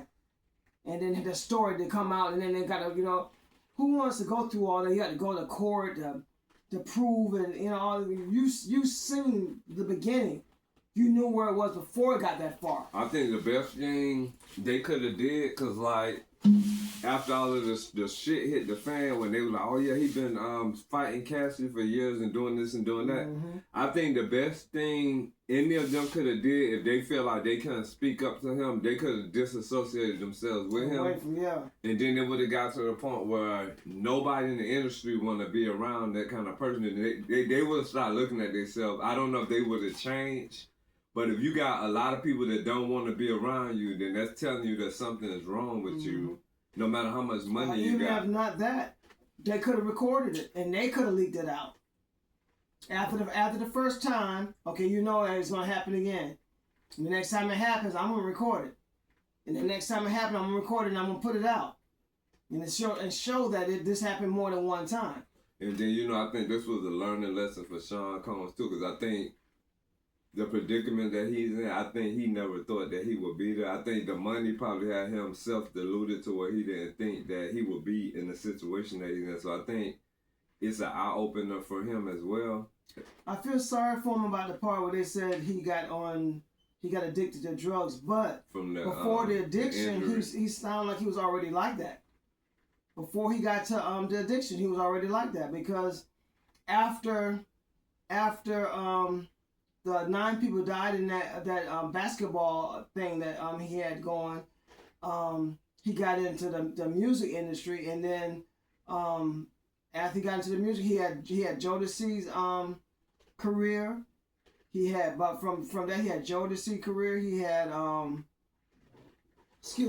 Shore. I want to say Albie Shore was with Uptown. Uptown, Yeah. I know for but real, all of them were in cahoots with each other. Yeah, but I know he had Jodeci. Who else came after Jodeci? Mary J. Blige. Probably so. You know what? I think Mary J. Blige was with Uptown. I think that was like late 80s because Jodeci came out in the 80s. I remember some of Mary J. Blige CDs saying Uptown. I don't remember any of Mary J. Blige stuff saying Bad I remember Boy. I was in Virginia when I saw Jodeci on Standing on These Rocks. Forever, my lady. Yeah. Let me see something. Yeah, because Albie Shore, they said he wrote that song. And then Albie Shore came out. Let me see something. I was in Virginia, and that was in the late 80s. You know what? Yeah, I think they had to be. I think Mary J. Blige was Uptown because you remember in the documentary, Faith Evans said she was the first woman a bad boy. But I think he had Albie Shore and he had Jodeci. Because Jodeci, I remember seeing both their videos when I was in Virginia, and that was in the late 80s. So you think that's when he was the intern? And he probably was an intern during that time, because that's before Biggie. Because by the time he got Biggie, that's when that was his label. And they let him know that was when he started his label, because they let him take Biggie with him to start his label with. Yeah, Mary J. Blige, she was with Uptown Records. In 1989, Blige was the label's first solo female artist and its youngest talent.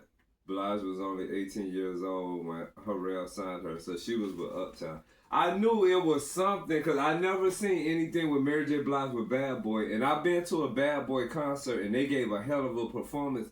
Mary J. Blige was not there. When I went to a Mary J. Blige concert, Sean Combs was not there. So, so she was an Uptown artist. And I remember something about Uptown. And I remember a CD saying Uptown on it. So, who were you saying? Because I'm pretty sure Albie Shore was an Uptown artist. And Jodeci. Jodeci might be an Uptown artist too, but they intermingle. Hold on one second. But because I remember Albie Shore before I ever remember Sean Combs, so I think Uptown was. Hold on for a minute. And like I said, Jodeci was. I saw Jodeci video before I saw Albie Shore's, and they said that in the documentary that Sean Combs had his hands in Jodeci's coming out. Even though that was Uptown, he still had his hands in it. And then Jodeci ended up going to This I didn't know. It says transformed from rapper into a singer within months. Who? Albie Shore. Oh. Shortly thereafter, he was the first R&B act signed to Uptown Records. During the recording phase of Albie Shore's debut album, In Effect Mode, West worked with teenage Teddy Riley, Edward, DJ Eddie, F. Pharrell from Heavy D. Albie Shore was a rapper? I did not know that. What about Jodeci? Well, so we did establish that he was with, let me go back. Uptown Records. Yes, act signed to Uptown Records. So let's see what Jodeci. But we know Sean was with Uptown Records. Yeah, he was. He wasn't as big as he was when he got his own label. Cause remember, he got his own label after when he they got fired. Yeah, so that's cause after he got yep. Let me see. That is amazing, cause I never really thought that deep about this. After signing with Uptown Records in 1990, the group finished work on their debut album, Forever My Lady, 1991, which brought them mainstream success with 3 straight Billboard R&B #1 hit singles. The album's titular track, Stay and Come and Talk to Me. So that was all Uptown stuff. But they was with them before 90.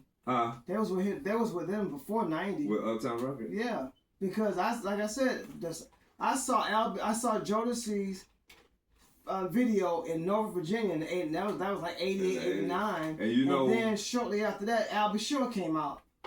So I that seen was that. also probably because of where you was at, because I seen Al B. Short in the 80s, and I didn't see Jodeci until the 90s, Yeah, the that early was 90s. I saw. So it's probably where you, because you were further north. I was in Virginia, North Virginia. Yeah, because like, okay, in Miami, what we learned, this was the thing, they said usually when music came out, they said Miami, places that was further south, they said we got it later than like up north. Yeah, because I know when I was listening, when my birthday, my 24th birthday, when I was playing, I had Bobby Brown's my prerogative. Cool. I had my prerogative CD playing, and they didn't even know. They didn't know what it was. Yeah, they were like, "How you know all that?" They always told us that up north got the music first, and then it trickled down to the south. How come I don't know, is our phones connected or something? How come everything we were just talking about is on my phone? Was Albie Shore an Uptown artist? Was Jodeci signed to Uptown Records? Was Mary J. Blige? You just looked all that up, right? Mm-hmm. Yeah, it was on my phone. Hey, so what I learned with the phones, when you about to type something in, it kind of like. Okay, and saying your story, what you just said right here, that said North Carolina, the duo of brothers joined forces in 1989. They made the trek to New York City in 91. Mm-hmm. So they said in 89, that's when I saw them. That's when they joined forces? Mm-hmm. Yeah, because I ain't heard of them until after the 90s. Yeah, I told you I saw them in the 80s. I saw them. Wow. Yeah, I saw them in the 80s. Wow. Because I was looking for those boots. But I'll be sure, those definitely. Boots. I ended up finding them, but I was looking for those boots they had on. I remember Albie Shore from the 80s.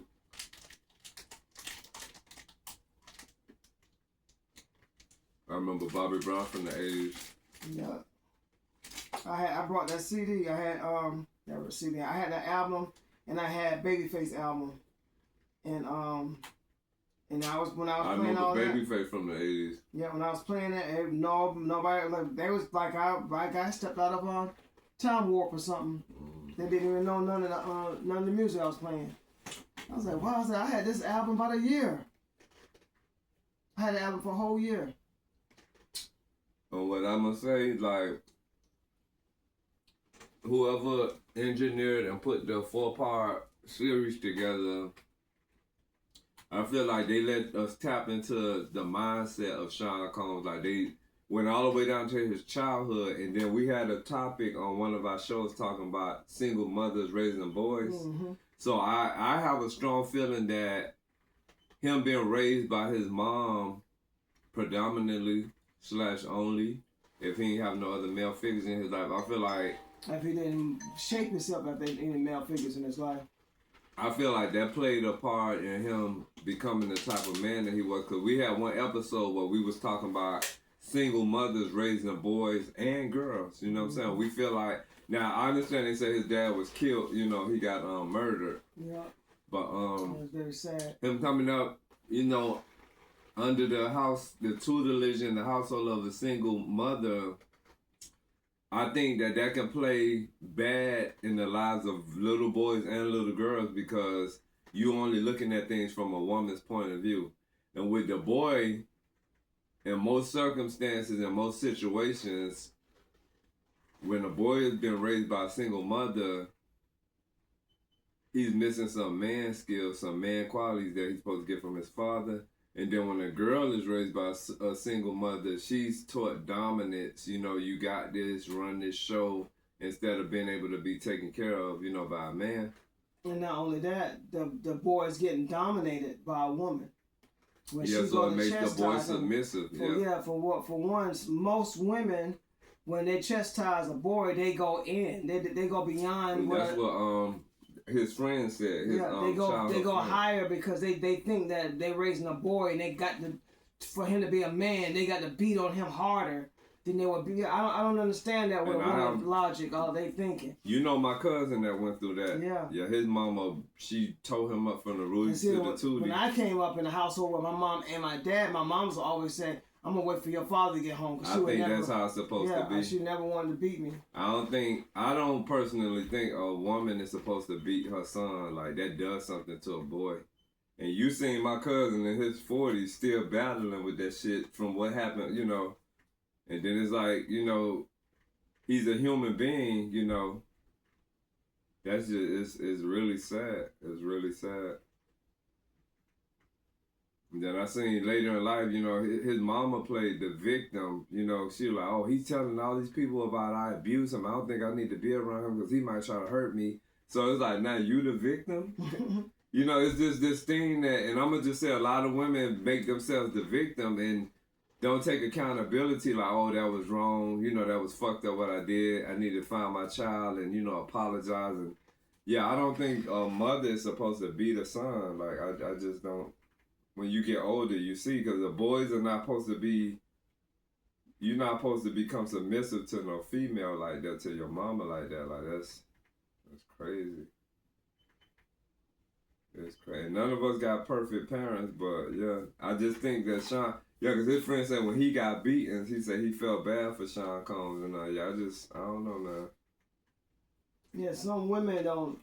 Some women can raise boys, even though it's still not gonna come. You know, it's not gonna be 100%. Like we said, no parent's perfect, but still, it's not gonna come out as it would be if a father did it. And when we say father, not just a man there, but a responsible, upright, a righteous man, a provider. You know what I'm saying? Because those are the things like when I felt the absence from my father being in my life. He didn't, with the person I learned him to be, he didn't need to be in my life. You know what I'm saying? Because I was raised predominantly by women, but the person my father was, yeah, he didn't need to play no part because he's irresponsible. He lacks accountability.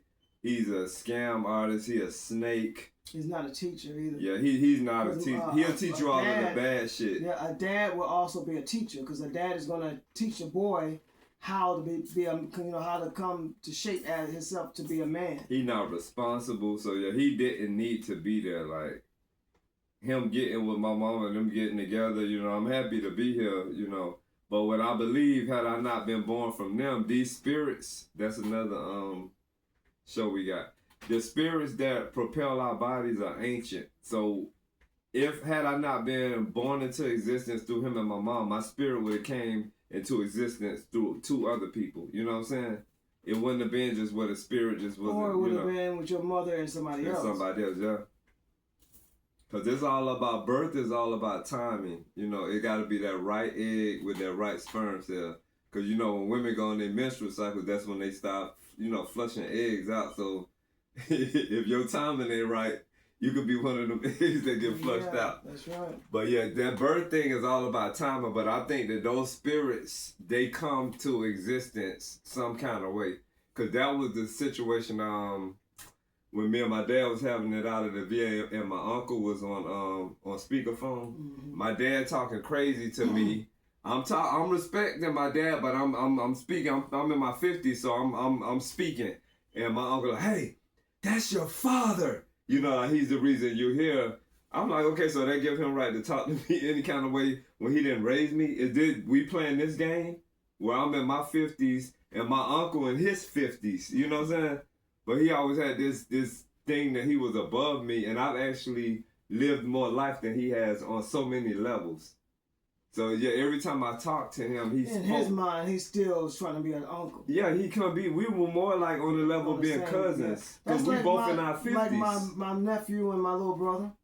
They only got a couple of, like a month or two apart. Yeah, something like that, yeah. I'm like, because when they call themselves teaming, I'm like, is this what we doing? So I'm 13 years old today? You telling me that's your father. No, you supposed to get on him and tell him that's your son because... Oh, well, what he's going to say, oh, Al going to be Al. Yeah, that shit is crazy. But yeah, my father did not need to play no part in my upbringing. Him not being in the picture, he gets an F- for that. Him being who he is, he gets an F- for that. And that was an old saying they used to say back in the day that these people were sperm donors. And I hate to say it that way, but that's basically what he was. But yeah, it's crazy. But and then you look at it and say, what reason? Well, because he really wasn't a father to none of his kids. Like, and had so many kids. The only thing that that female said that was accurate was that your grandmother saw that's not who you needed her in your life. That's why she never let you. That's what his her. ex-wife said. The one that came and picked him up, Teresa. Oh, your grandma seen that Al wasn't about shit. And I think that's right. And so what did she say? Because she came from Illinois to get him and took him back. She saw that check. The money. I have to remember that. It was all about the money. All about the money. And as we said before, that was the whole plan to begin with. Yeah, that's crazy.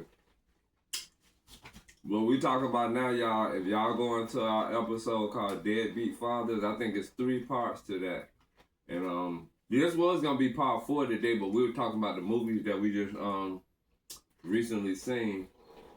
But, And it worked its way in there because of talking about Sean Combs. Yep. But yeah, that the documentary, it lets you see into his life.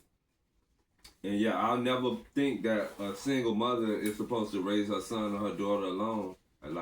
I think that it took both parents to create the children, and I think both parents need to play responsible, righteous parts in the lives of the children. It's no other way. It's no other way. There's no other way. But if the responsible thing that a woman can do, or a female can do raising a boy, is to try to consciously find a suitable male to help her guide her son into manhood. Sometimes it can be a coach. Yeah, it can be a coach. It can actually be the brother of the kid's father. It could be their uncle. It can be, shit, I was going to say a pastor, but we didn't talk about it. It could be a grandfather. It could be a grandfather. Yeah. It could be an uncle. You gotta find a man to play a part in your kid's life. And actually, sometimes that mama might need to get out there and get in another relationship and have a man in the household. I mean, yeah. So we see But now. the main thing, they got to look at themselves and see why this boy's father is not in their life.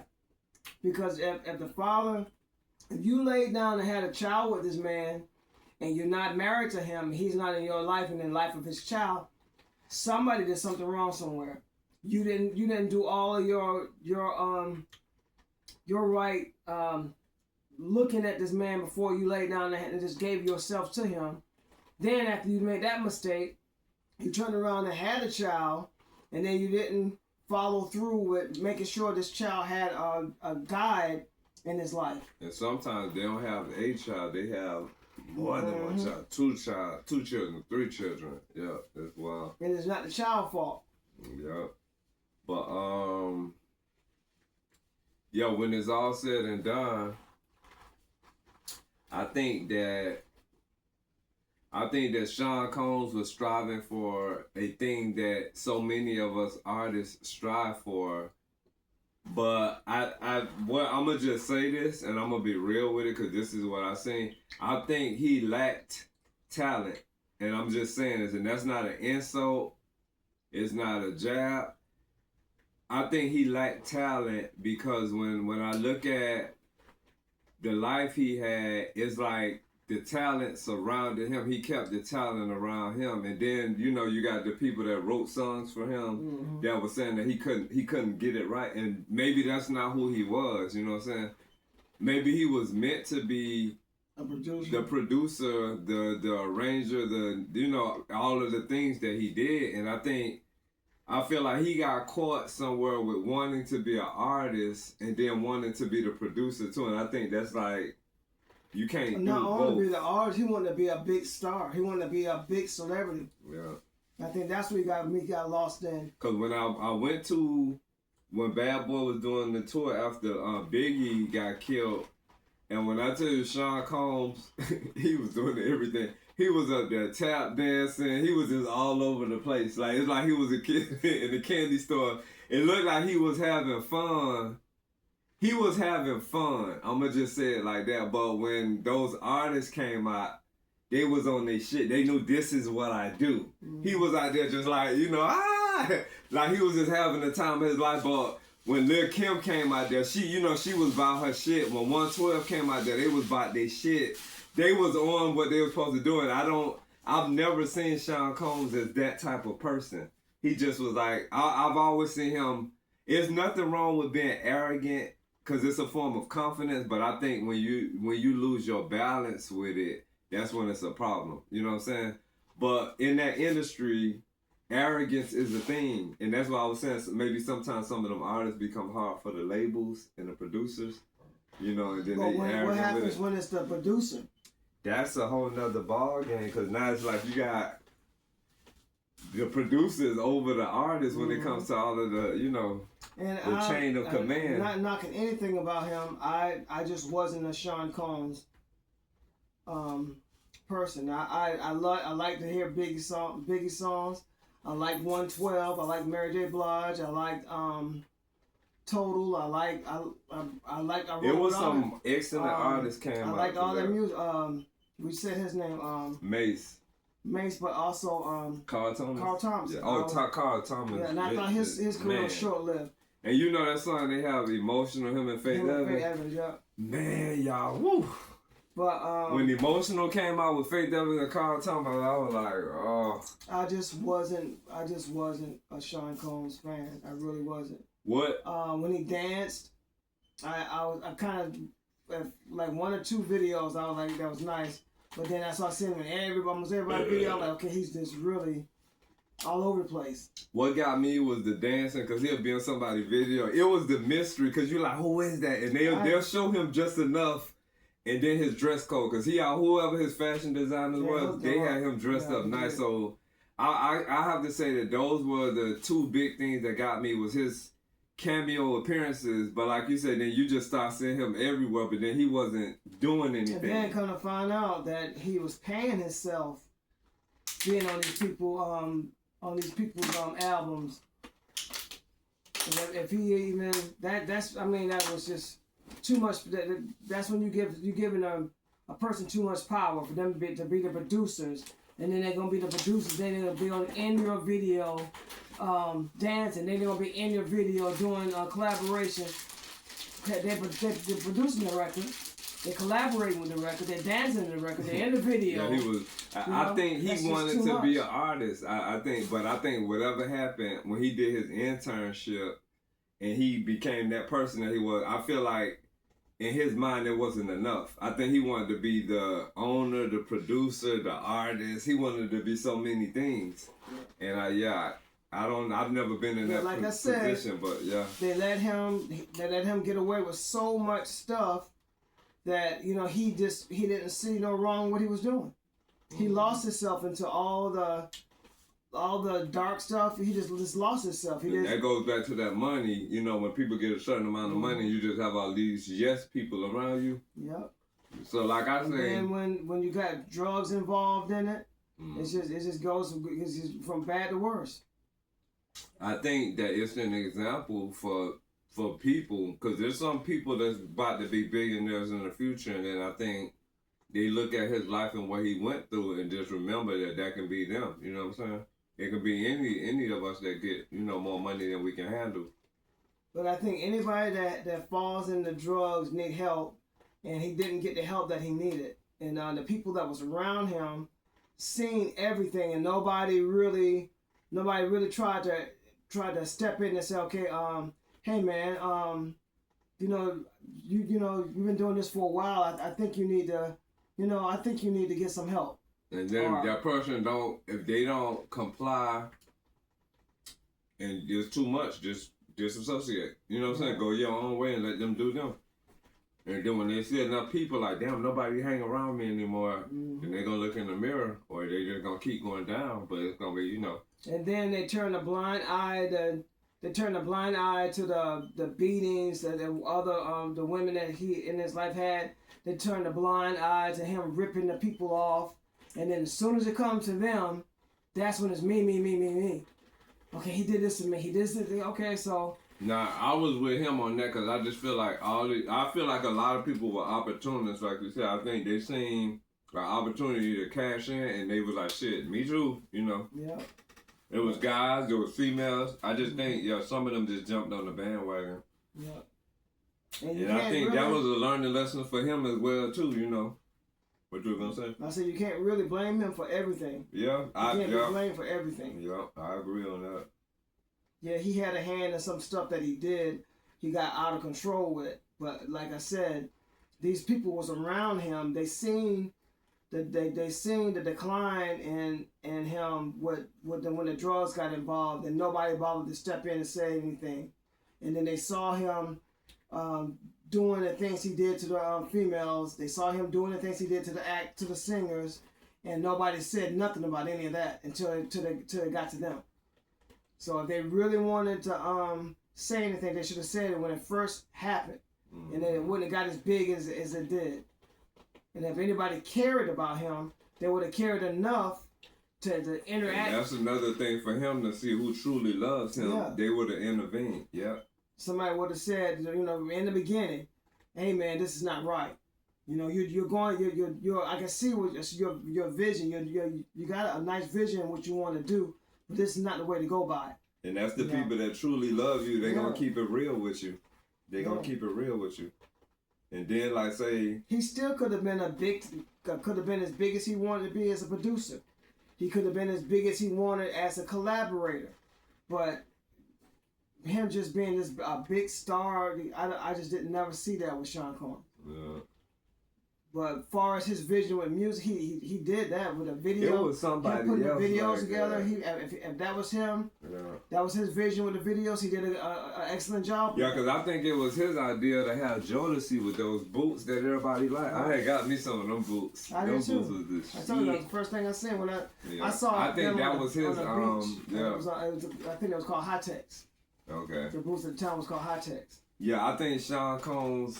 I think he was a visionary when it come to like, making things look certain way. Or you should wear this, or you should, wear that. I can see him having that because he always dressed nice. You can't take none of that from him. Yeah. His vision was he made the 90s. Yeah, he shaped American culture. He did. He made the 90s. Then For when he came out a with lot Sean, of races, not just for African American You natives. see Anglos dressed like that too. And he did that song "I'm Missing You." What's that man name? Sting. Yeah, he used that every step I take, every move I make. Yeah, he crossed over the barriers, the borderlines. Like, yeah, you can't take none of that from him. Yeah. But like I said, if those people really cared about him, it wouldn't have got it wouldn't have got as bad as things got to where he had to go to jail for all of this stuff that they said he did, and somebody would have interjected in the beginning. So that should tell him that a lot of people that was hanging around him didn't really love him. Yeah. You know what I'm saying? They was there because of finance. Because if he didn't have that money, I think a lot of people wouldn't have been there. But that's the story. That's the story with a lot of Afro Americans that made millions, and then you see them struggling to get back to where they were. Like That even happened Tyson. with MC Hammer. Even Tyson as a boxer, he said that he had so many people around him that were just leeches. He said that and he was a boxer. He had been around celebrities and everything, and That's crazy. Yeah, it's sad how in our culture people won't say nothing to anything bad you do, as long as they can just hang around you and get a piece of something from you. It's sad how that is. And you rarely hear Anglos have shows where all these people was around me just leeching off of me, and nobody was giving me any they didn't care about if I did this, I did that. You don't hardly ever hear that. And the thing I gotta give Anglos, they ride they shit till the wheels fall off. Like when you see a lot of these rock artists and these heavy metal artists, they start from when they start and they finish. Ozzy Osbourne, for example. They start when they start and they finish when they got down finished. So I give them Anglos props for that. Props. It was some more good, cause when I made Showstoppers, I used a lot of rock and stuff in there. They start when they start and they finish when they finish. It's something about our race where we self-sabotage and we intercept our shit somewhere before it reaches where it's supposed to go. You get what I'm saying? It's just crazy. And these Anglos, you can look at a lot of the rock stars and you can tell they fucking party their ass off. But they got there, be living the old ages, But then when you see African American natives, they overdosing, this happening, that's happening, like the Biggie and the Tupac thing, murder, you know, death, violence, just so much, you know, the sex, the materialism, and that message that we heard today on somebody's podcast. I'm not remembering the brother's name. I want to give him a shout out. Remember the one that, dang. I'm gonna give you a shout out. You know who I'm talking about. You gave me a shout out, said my name today. But on your podcast, you had this lady was saying people that's 35 years and older that rap. She said don't stop rapping because she said that it's people like us that still hold that energy from how rap used to be when they gave a message. Cause she dogged all of these younger rappers that's out here talking about bad stuff, and she say the people that's 35 and above that continue to rap don't stop. And the sad thing, I want to say the guy name is Hurricane. If it's Hurricane, you know, appreciate that. But just the sad thing with these younger generation of entertainment, they're I don't know, they're trying to do rock of their version of what rock stars did with Percocets and all that. You had them putting that in their songs, the Percocets and all the stuff that they're taking. Yeah. I think they took the bad in rap, I think they took it to another level. Because remember when, I won't say any group names, but remember when rap always had that good message for us, and then somewhere down the line, they started talking about violence and killing and bitches and hoes. And who was the, I remember the group name, I don't know if I should say that name. Yeah, well, I ain't saying no names, but people group, know who, you know. This group that was well known said that in some of their meetings, they heard directions that they were trying to take the music to, and they weren't participating in it. So, and they were successful, and they had great styles. But they said they heard directions that they wanted them to send the music to, and that's how the music got to where it is now. Yeah. So, yeah, it's just, the young people these days, like you said, putting the Percocets and all the drugs, I think that they're building on top of the darkness and the negativity that's already been laid out for them. Mm-hmm. They got a choice. You got a choice to make positive music with messages in it, because, like, the music that we make a lot of fun music, like, and being gay artists, like, we're shining the spotlight on the gay community as well, but our music is for everybody. You know what I'm saying? It's not just for it. When you listen to our music, it's everybody music. We got uplifting music. None of our music is degrading, talking about murder, death, and you know, all of those things. Like me, a gangster rapper, no. Kev got a compilation of various energies in his music, because Kev go way back before I was born. And he got, when I listen to Kevin sing, I hear like Curtis Mayfield, I hear Motown, I hear funk.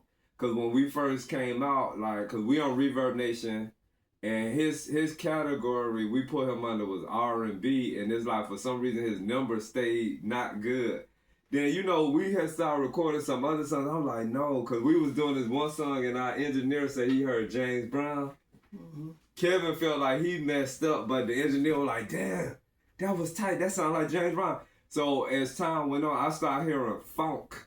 I'm like, Kev he's got a level of funk. Like, I see it's a bunch of things in there. Then we put funk as his category, and the numbers just went like number one. Like, that's what he was supposed to be. But when y'all listen to our music, like, we got danceable music, we got workout music, we got just everybody kind of music, party music, club music. It's uplifting, and I think that you can do that, or you can have conscious music to where you never know what somebody is going through. You could have that certain rap song, and it can make them see the sunlight again. You know what I'm saying? And then it's different too. Yeah, and then, you ain't gotta be jumping on that bandwagon or, you know, grabbing your dick with big thick chains on, and this about bitches and hoes, and I got a gat right here, and you know, I got this big ass blunt, like, and oh, here go a 40 ounce in this hand. It ain't gotta be about that. And I'm not, whoever does that, that's your life, to each its own. But I'm just saying, the life that I see with those rappers, they usually end up crashing and burning. You know what I'm saying? And in turn for that, like when we do music, no matter what level you on, it's gonna be some people that like your music. You're gonna gain followers even if you're just a local artist. So it's like if you rapping about all of the bad shit, then it's gonna be fed into somebody's soul.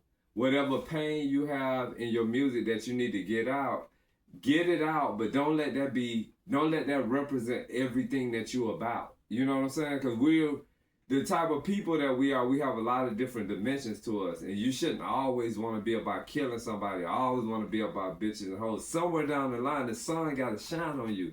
You know, no matter what your past was like. It's it's crazy.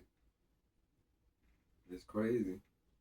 It's just like R&B music. Like the majority of the R&B music songs to me. The rhythm and blues. It's supposed to be rhythm and blues. Yeah, but the R&B that they do, I'm like, somebody said, I think Brian McKnight said that it's not doing rhythm and blues any justice because it's different from rhythm and blues. It's different from if you hit the rewind button and you go back to the rhythm and blues. Mm-hmm. I think they should have came up with another category. Yeah, that's right. Yeah, because it's a lot of that stuff is sexual. You know what I'm saying? Most of the female artists I see in R&B, it's titties, it's ass, it's heavy makeup, and it goes back to what I said about the male rappers. Those females that are providing those images, those mindsets, those ideas, they're feeding little girls, teenage girls, women. They feeding that, and people feeding off of that, and they think that that's the end thing. But now you have these so-called hardcore rappers now. They're coming out as hardcore rappers, and then next you see them in the next year or two, they got on dresses. Yeah, that's another thing. So yeah, that's why I say they just gotta be careful how they do things, because that will confuse your listeners. Because they're like, okay, wait, first we were standing on the club with baseball bats grabbing our dicks. Now we gotta go get a skirt and a blouse and some boots in that bag. Oh, just. I don't know about all that. I was just saying, no, they carry bags too. I know, yeah. So yeah, it's all there. But I just say to each his own, be who you are. But I think as people, I think we're supposed to strive to be the best that we can be. That's just like any pain that y'all have heard me talk about in previous podcasts about my father. When we had our third co-host with us, the whole thing about it is that somewhere down the line, we're going to have to elevate and grow from that. You know what I'm saying? It's the experience is going to remain with us for a lifetime, but we don't have to repeat that every day. Linger and live. Yeah. Because my father's been gone for 3 months, and when I tell you, I feel more uplifted and elated and you gotta lighter talk about it and release happier. Yeah. You gotta talk about it and release it. And that's the same thing with rap. If you done went through something bad in your life, release it. Be like, oh yeah, I remember when I made that song and such and such. Yeah, woo, I'm so much better than that. I'm so past that now. You can't just keep. And sometimes they say the record labels shape these guys to do that, to bring down the African American native race. They make these guys do that, but I think you gotta figure out, is it worth it? Well, you gotta be is it worth it? You gotta be you gotta want to do it anyway to do it good. Yeah. And then have that persona, like, that's you. Yeah, because if it's not you and you're doing it, then that means you're acting. That means you're not being who you really are. And definitely, if you're a thug and then they convince you to wear a skirt and boots and have that bag, you're not being yourself again. So it's just to each its own, do what you do. But if you rap about, you want to have that bag. Yeah, if that's what you want, then they go back to, once again, do what you do, be who you are. Maybe they helped you come out. But if you're rapping about violence, if you're rapping about sex and materialism and drugs and all those things, that's not a lifetime career. That's just the way I say it. And I'm going to just say that. And I know it's a lot of people that we're subscribed to on YouTube. And I still leave comments of I done heard some shit. You know what I'm saying? But I'm like, oh, I would never listen to that. No, that's their expression. I don't know if all of their songs are like that. But I hear, YouTube is filled with so many different things. When I listen to Anglo music, I never hear any of that. Unless they trying to be like our race. You know what I'm saying? But like a lot of the Anglo artists on there, you got your country artists, you got Americana, you got your pop, your heavy metal. And I never hear anything about them, you know, like I hear with how they done made rap, because rap is not a bad genre of music, y'all. It's not bad. It wasn't. It didn't it's start just out some that of way the either. people And that then when they got gangster rap, it was most of the gangster rap was about cops. You know, that was the biggest F the thing. police and Yeah. all that, yeah. Most Not of to gangsta- call nobody out, but just saying what I came up in that era, you know, and I had to Yeah. decide what I was gonna ride with and what I was gonna rock with, and and maybe that's the way some people feel too, because there's bad police in the world. It's like so I said, I remember when I can understand that statement I remember to when a certain level. Public Enemy came out. It was from Fight the what power. happened. When Fight the Power. All that happened. All that came out about because of what happened in Virginia in '89. Virginia used to have Harvard Fest, like how Atlanta had Freaknik, and the cops did the exact same thing you see like in the '60s, the movies in this, how you seen the pictures in the '60s with the dogs turning loose on how they people. did Martin Luther They King had, and them. Yeah. They had Afro American in face down in the dirt with their knees on the back of their necks, and college kids telling them to get they black asses back into their hotel rooms. All of that in '89, that summer, is where Fight the Power, and that's where all that came from. And see, I think that was necessary. And You know that's what I'm when saying? NWA. That's pretty much how the NWA was came about too. And some of the stuff they had, like, I feel like was some about the of it police. was necessary because, Yeah. like, it's bad police out Yeah. there and they're expressing how they feel about it. Yeah. But, like I said, when it comes to things like that, it's about growth and elevation. Mhm. You can, because remember, Flavor Flav had that song called Get Up, Get Down, 911 is a joke in your time. So Yeah. Flavor Flav made this song expressing how when African Americans call 911 compared to when Anglos call 911, it takes forever for 911 to come to black communities, but like if an Anglo call, as soon as they hang the phone up, the police knocking at their door. So I think that song was necessary because it shed light on that, you know, and it's just, yeah. But when some of them get too far with the gangsterism and because I done heard some shit, you know, throughout my life. I done heard some songs that I would never sing along to, gangster music, that's just not it's not inside me to jam to. But if that's their expression of what they went through, and hopefully you went through this, if this is what you sing about, hopefully you ain't create this big fake facade of this. That's when it comes in them with them saying it's just music. Yeah, it's more than music. Because, yeah, Music is powerful. a lot of that was all. I mean, NWA. Most of them they didn't live a lot of that stuff they talked about. And I remember, who was that? We seen a documentary on that boy that passed away, Old Dirty Bastard. Yeah. Yeah, we seen this documentary on Old Dirty Bastard, and his life was beautiful. Like his father was saying, that's not the life he lived, and they had butterflies flying around. It was just a beautiful life, and yeah, just. You look at Busta Rhymes. Busta Rhymes came from middle class. His dad was an electrician. Yeah, he got a good. Yeah, his dad was an We electrician. seen something about him. Yeah, his story. He shared his life. Yeah. On Now with him, I don't think I see him as a gangster rapper. His music had a certain level of fun to it. and then it had like how him in Higher Learning, the movie Higher What Learning. song was that? He was in the movie Higher Learning. Oh, okay. Because you know what I was thinking about? That remember that said, woo-ha! Yeah. And then he was with Janet Jackson, That Gonna was Make bad, You. yeah. Yeah, so I don't look at Busta Rhymes as a gangster rapper. But he had a gangster style. His style was like he wasn't a soft rap. He wasn't. I say urban, cause he's Jamaican, so I think that hard. But with nobody that Jamaican. knew that. Yeah. Nobody knew Busta Rhymes was Jamaican. Yeah. Nobody knew that until I didn't know it until I saw Me the either. I documentary. found out later. I was like, But what? I remember when he was young. He was on. You he was remember on Leaders Hustle. of the New School? Who? Leaders of the New School. Yeah, he was That's part of who he that. started out. But I'm saying when he was younger, he had when his music was thumping. He was on The Cosby Show.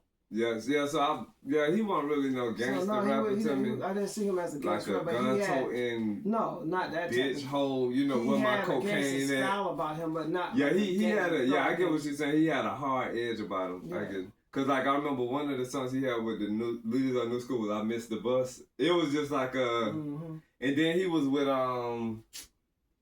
Here We Go, Yo. So what's the scenario? That's when it was more of a fun kind of.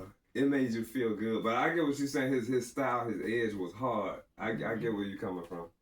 I get where you're coming from. And then whatchamacallit like was needed. Like Wu-Tang. Yeah, Wu-Tang. That's what RZA and that's who Old Dirty Bastard was. Okay, yeah. And I'm gonna say this too, cause I'm from Miami. I feel like Luke Skywalker and 2 Live Crew was needed for what they did. Now, I can't say Freedom that. of speech. Yeah, That's pretty much what it was. they helped Freedom out of with speech. us being able to say what we want to say in music, but I can't say that me and being from Miami when I was young, that music was a lot to us because you know you have Miami on the map, but it was the majority of it was sexual, and a lot of Miami music had violence in it. So it's like when I became a certain age, I was like, okay, it felt good to dance, but it degraded women in a lot of ways, and women enjoyed it. And dance to it. Yeah, they'll have some bitch, get out there, shake your ass, bitch. And you know, then if you call them a bitch, who you calling a bitch? If I'm a bitch, your mama a bitch. But like, wait, Luke Skywalker just called y'all a bitch, and y'all was shaking y'all ass to that. So it was. I gotta say, I'm gonna say it for what it was. I think a lot of their music was degrading to women, but for some crazy reason, women liked it. And it made them big things. But the freedom of speech, with us being in America, I think that's important in movies, in songs. Even if you rapping about murder and materialism and sex. And that goes back to like NWA. Yeah, that freedom of speech is, yeah. I think it's a necessary thing. Ice Cube, Ice-T. Ice-T came out also with a song "Fuck the Police," and that was like one of the biggest things that he had a problem with. That the also, police, yeah, and he was expressing, yeah, and also he had to go with that freedom of speech. Yeah, and the thing about it, when I say I feel like freedom of speech is necessary, even if you rap about drugs and violence and sex and all that, it's necessary because as an artist, it gives you a full slate to work on, a full page, a full plate, or whatever you want to call it. But as that artist, you gotta pull your scales out, and then you gotta balance how you want to do it, what you want to say, what you want to be about. It's like you got this freedom. It's just like wearing clothes. You got a closet full of all the clothes that you want to wear, but then you gotta go and pick those certain outfits out, you know, that's gonna represent you well. Like, yeah, I'm gonna look good in this, you know. Ain't like, yeah, give me that, and you ain't paying no attention to what you're doing. So, but yeah. Well, there's a new era that kind of like it's kind of like, I don't know what's going on with the freedom of speech, because you got to be careful what you say, because you have so many people jumping down your throat with stuff. Yeah. So like now they got body shaming and it's a lot of things. It's a lot, yeah. Well, back in the days, then you can call somebody fat, and you can't say certain things now, because now they're coming out with this male toxic masculinity. Yeah, they need to let that go too. Yeah, and nobody, I think people just need to be themselves. But you don't hear anybody saying anything about feminine toxic, I think toxic femininity. Toxic masculinity is a form of attack from the feminist movement. I think when you get somebody label a man as a toxic masculine, I think he waters himself down so he can fit into what they think he should be like, instead of being that man. I think if he's roaring like a lion and they're like, oh, that's toxic masculinity, he go from that to meow. You know, it brings him down. That's what I think that word, because like you said, I never hear nobody saying, oh, that's toxic femininity right there. I never hear it. Like so the comedian Bill Burr, you know who he is? Netflix. He got some stuff on Netflix. Yeah. That movie, I did not like that movie. I liked it in the beginning, but as it went on, how they broke him down from him being how he was, like just saying what he wanted to say, they made him conform himself. And that's what I think that statement does. They made him conform himself, made him go into a shell. Because, you know, with that word, and also like our co-host was using that misogyny word, I think those they go hand in hand. yeah. And I think it's to make men water themselves down. You know what I'm saying? And the ones that's already watered down, that just put them in a pussy puddle. Yeah. They like And for him to supposed to be so-called whatever he thought he was, he's really just a big pussy. And like I said in one of our previous episodes, I'm seeing now to where there's more harder gay guys than straight guys. Like, it's like the gay guy, a lot of gay guys are representing more harder than straight dudes, and it's just really confusing. But I think what's watering straight dudes down is the women in their lives, which brings us back to what we said before. Where you might have a boy that's raised by his mama, his auntie, his grandma. We all, we love the women in our lives so much to the point that we become like them, or we become something for them to validate or approve of. And if you're another way, then they won't accept you because like, oh no. Because there used to be a thing back in the day where women used to tell boys not to act so mannish. Mm-hmm. I was told that, quit acting mannish. Yeah. And I'm like, why would you tell a little boy to stop acting mannish? Like, that's... So what, act womanish? You want him to act womanish, grow up to be a man, so... We used to hear that a lot. You gotta quit acting so mannish. No, you want a little boy to act mannish if You got these guys unless you want him to be feminine, but then when he get older and be feminine, don't say you didn't raise him this way when, it's just... That's that stuff when it ain't logical. You see a big grown man with two plants or two twiddly D's twists, and making sure they shake. And then like the guys with the growing their hair, they got to comb their hair so it can all be down in their face. Yeah. And to each his own. Yeah, but we know this thing because we didn't have shots for 20 years, so we've seen the evolution of hair from like when I was just constantly going hard on hair, like I used to be like 12, 15-hour days, me doing man hair, it still had a masculine edge to it. And it's like now... And most guys with long hair want their hair combed back out of their face. Now when I see men's hair done, and like to each his own, I can tell which men have sat in the chair of a woman. Because a lot of their styles is really pretty, like their hairstyles look like 7-year-old girl hairstyles, how they come down and frame their face, and it's really cute. And not saying the stuff I did with my work, not saying that didn't look good, because it did, but it had a harder edge on it. Because like you said, most men, whether they got braids or locks, my customers didn't have like hair just dangling in their face for them to just remind themselves like Rapunzel. And I'm being crazy when I'm saying it like this, I'm being funny, but they wanted their hair back. They wanted a bold hairline showing like braid, pull my locks, whatever you do, I don't... And these would be gay guys as well that just, But now I see straight dudes and they just have bangs, and to each its own, but it's a lot going on. It's a lot going on, and there's a lot of them styles I can't do. I can't do it. But I'm like, okay, he sat in a lady chair. Because she like, girl, it is so fabulous. It's so cute. You got your muscles and you work out, and then you got this 7-year-old girl hairstyle on your head, and it's just, I'm being silly, y'all. But then you got these women that play in these men's heads that's been getting their locks, went through all that to grow these locks, and then their mothers and their girls get in their head and then make them feel like they little pussies, and then they get turned around and get it cut off of all their hair. It's crazy. Because they listen to a woman. That's just like Samson and Delilah. It's crazy. Yeah. So they play these little games with that. Not to stop what we're doing, but we went in on this over 2 hours, about 2 hours and 30 minutes so far. Yo, but this has been a show, y'all. We talked about the movies. We talked about all 4 of them, right? Yeah, sure did. The last one was and then, as usual, we touched bases on a whole lot of other stuff.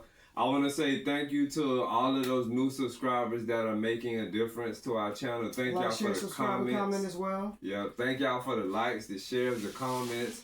Y'all got some bomb stuff. We're going to keep on checking out everybody's channel. This is the thing that we do. We let it play. We get to see everybody's stuff, and a lot of the gardening people thank y'all for joining. We do everything, and I know y'all probably seen some other podcasts on our channel. We're artists. We're music artists that do so many things. You know, we stay doing stuff. That's all I can say. And please stay with us while our page continue to grow. You're gonna see more things that we're gonna do. Like there's gonna be a workout video with both of us. SOKU International. Yes. It's gonna take off. And, This year coming, we're gonna end up doing some live streams. Yeah, we about to start doing live, and then y'all gonna see us doing shows because it's a whole lot of stuff about to take place. And those people that have is this thing I gotta show you called hype. You can hype somebody's channel. I think her name is Josie. Thank you. It's like I'll show you about the hype. You can hype people's channel and give them like points. Mm-hmm. And she left a comment saying that she hyped the video, one of your cooking videos, because she said it was really nice. Thank you. I think your name is Josie. You one of our new subscribers, and thank you. You the lady that make the different types of tea, and you went to Costco. I seen your Costco video. What else? And what we're gonna say, we noticed that our percentage of female followers is starting to increase.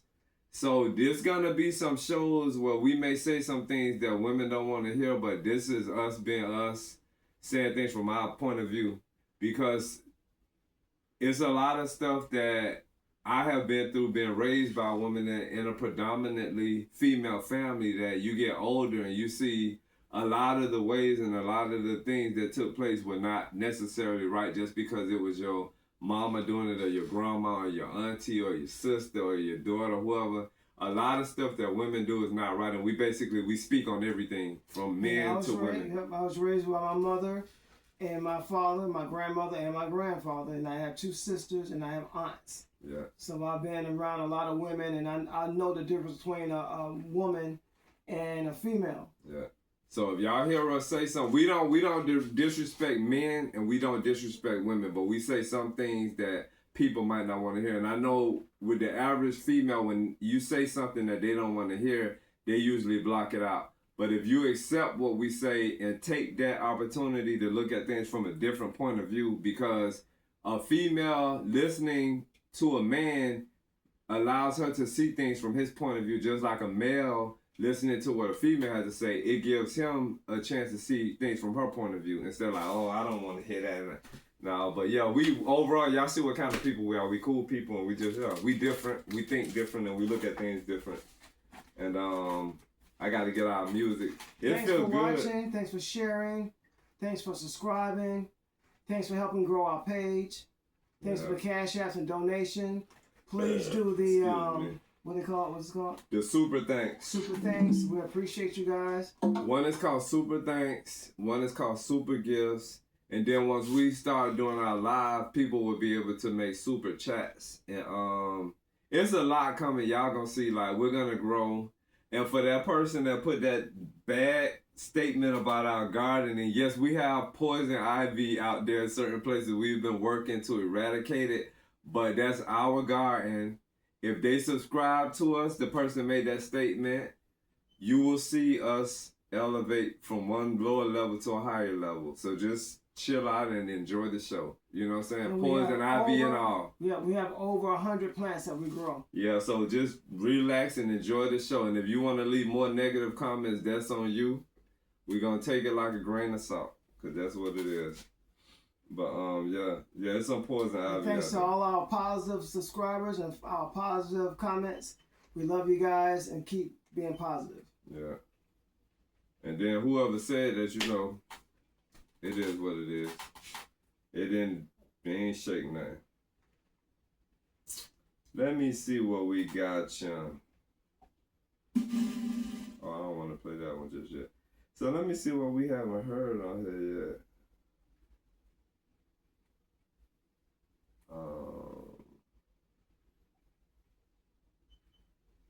We that groovy mellow. Yeah. Absolutely fabulous. Maybe not. Let me find that. That's a good one. That's a great good one. We did get enough. I don't know.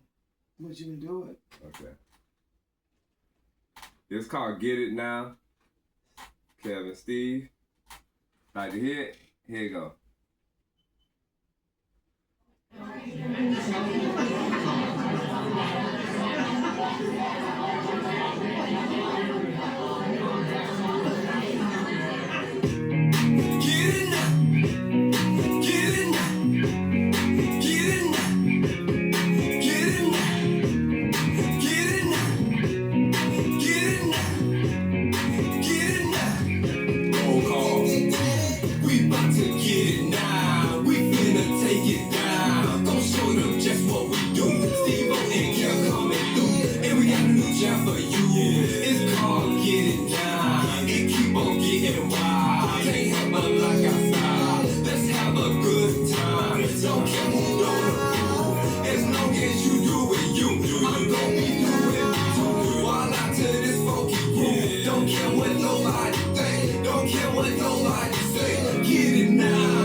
Thank y'all.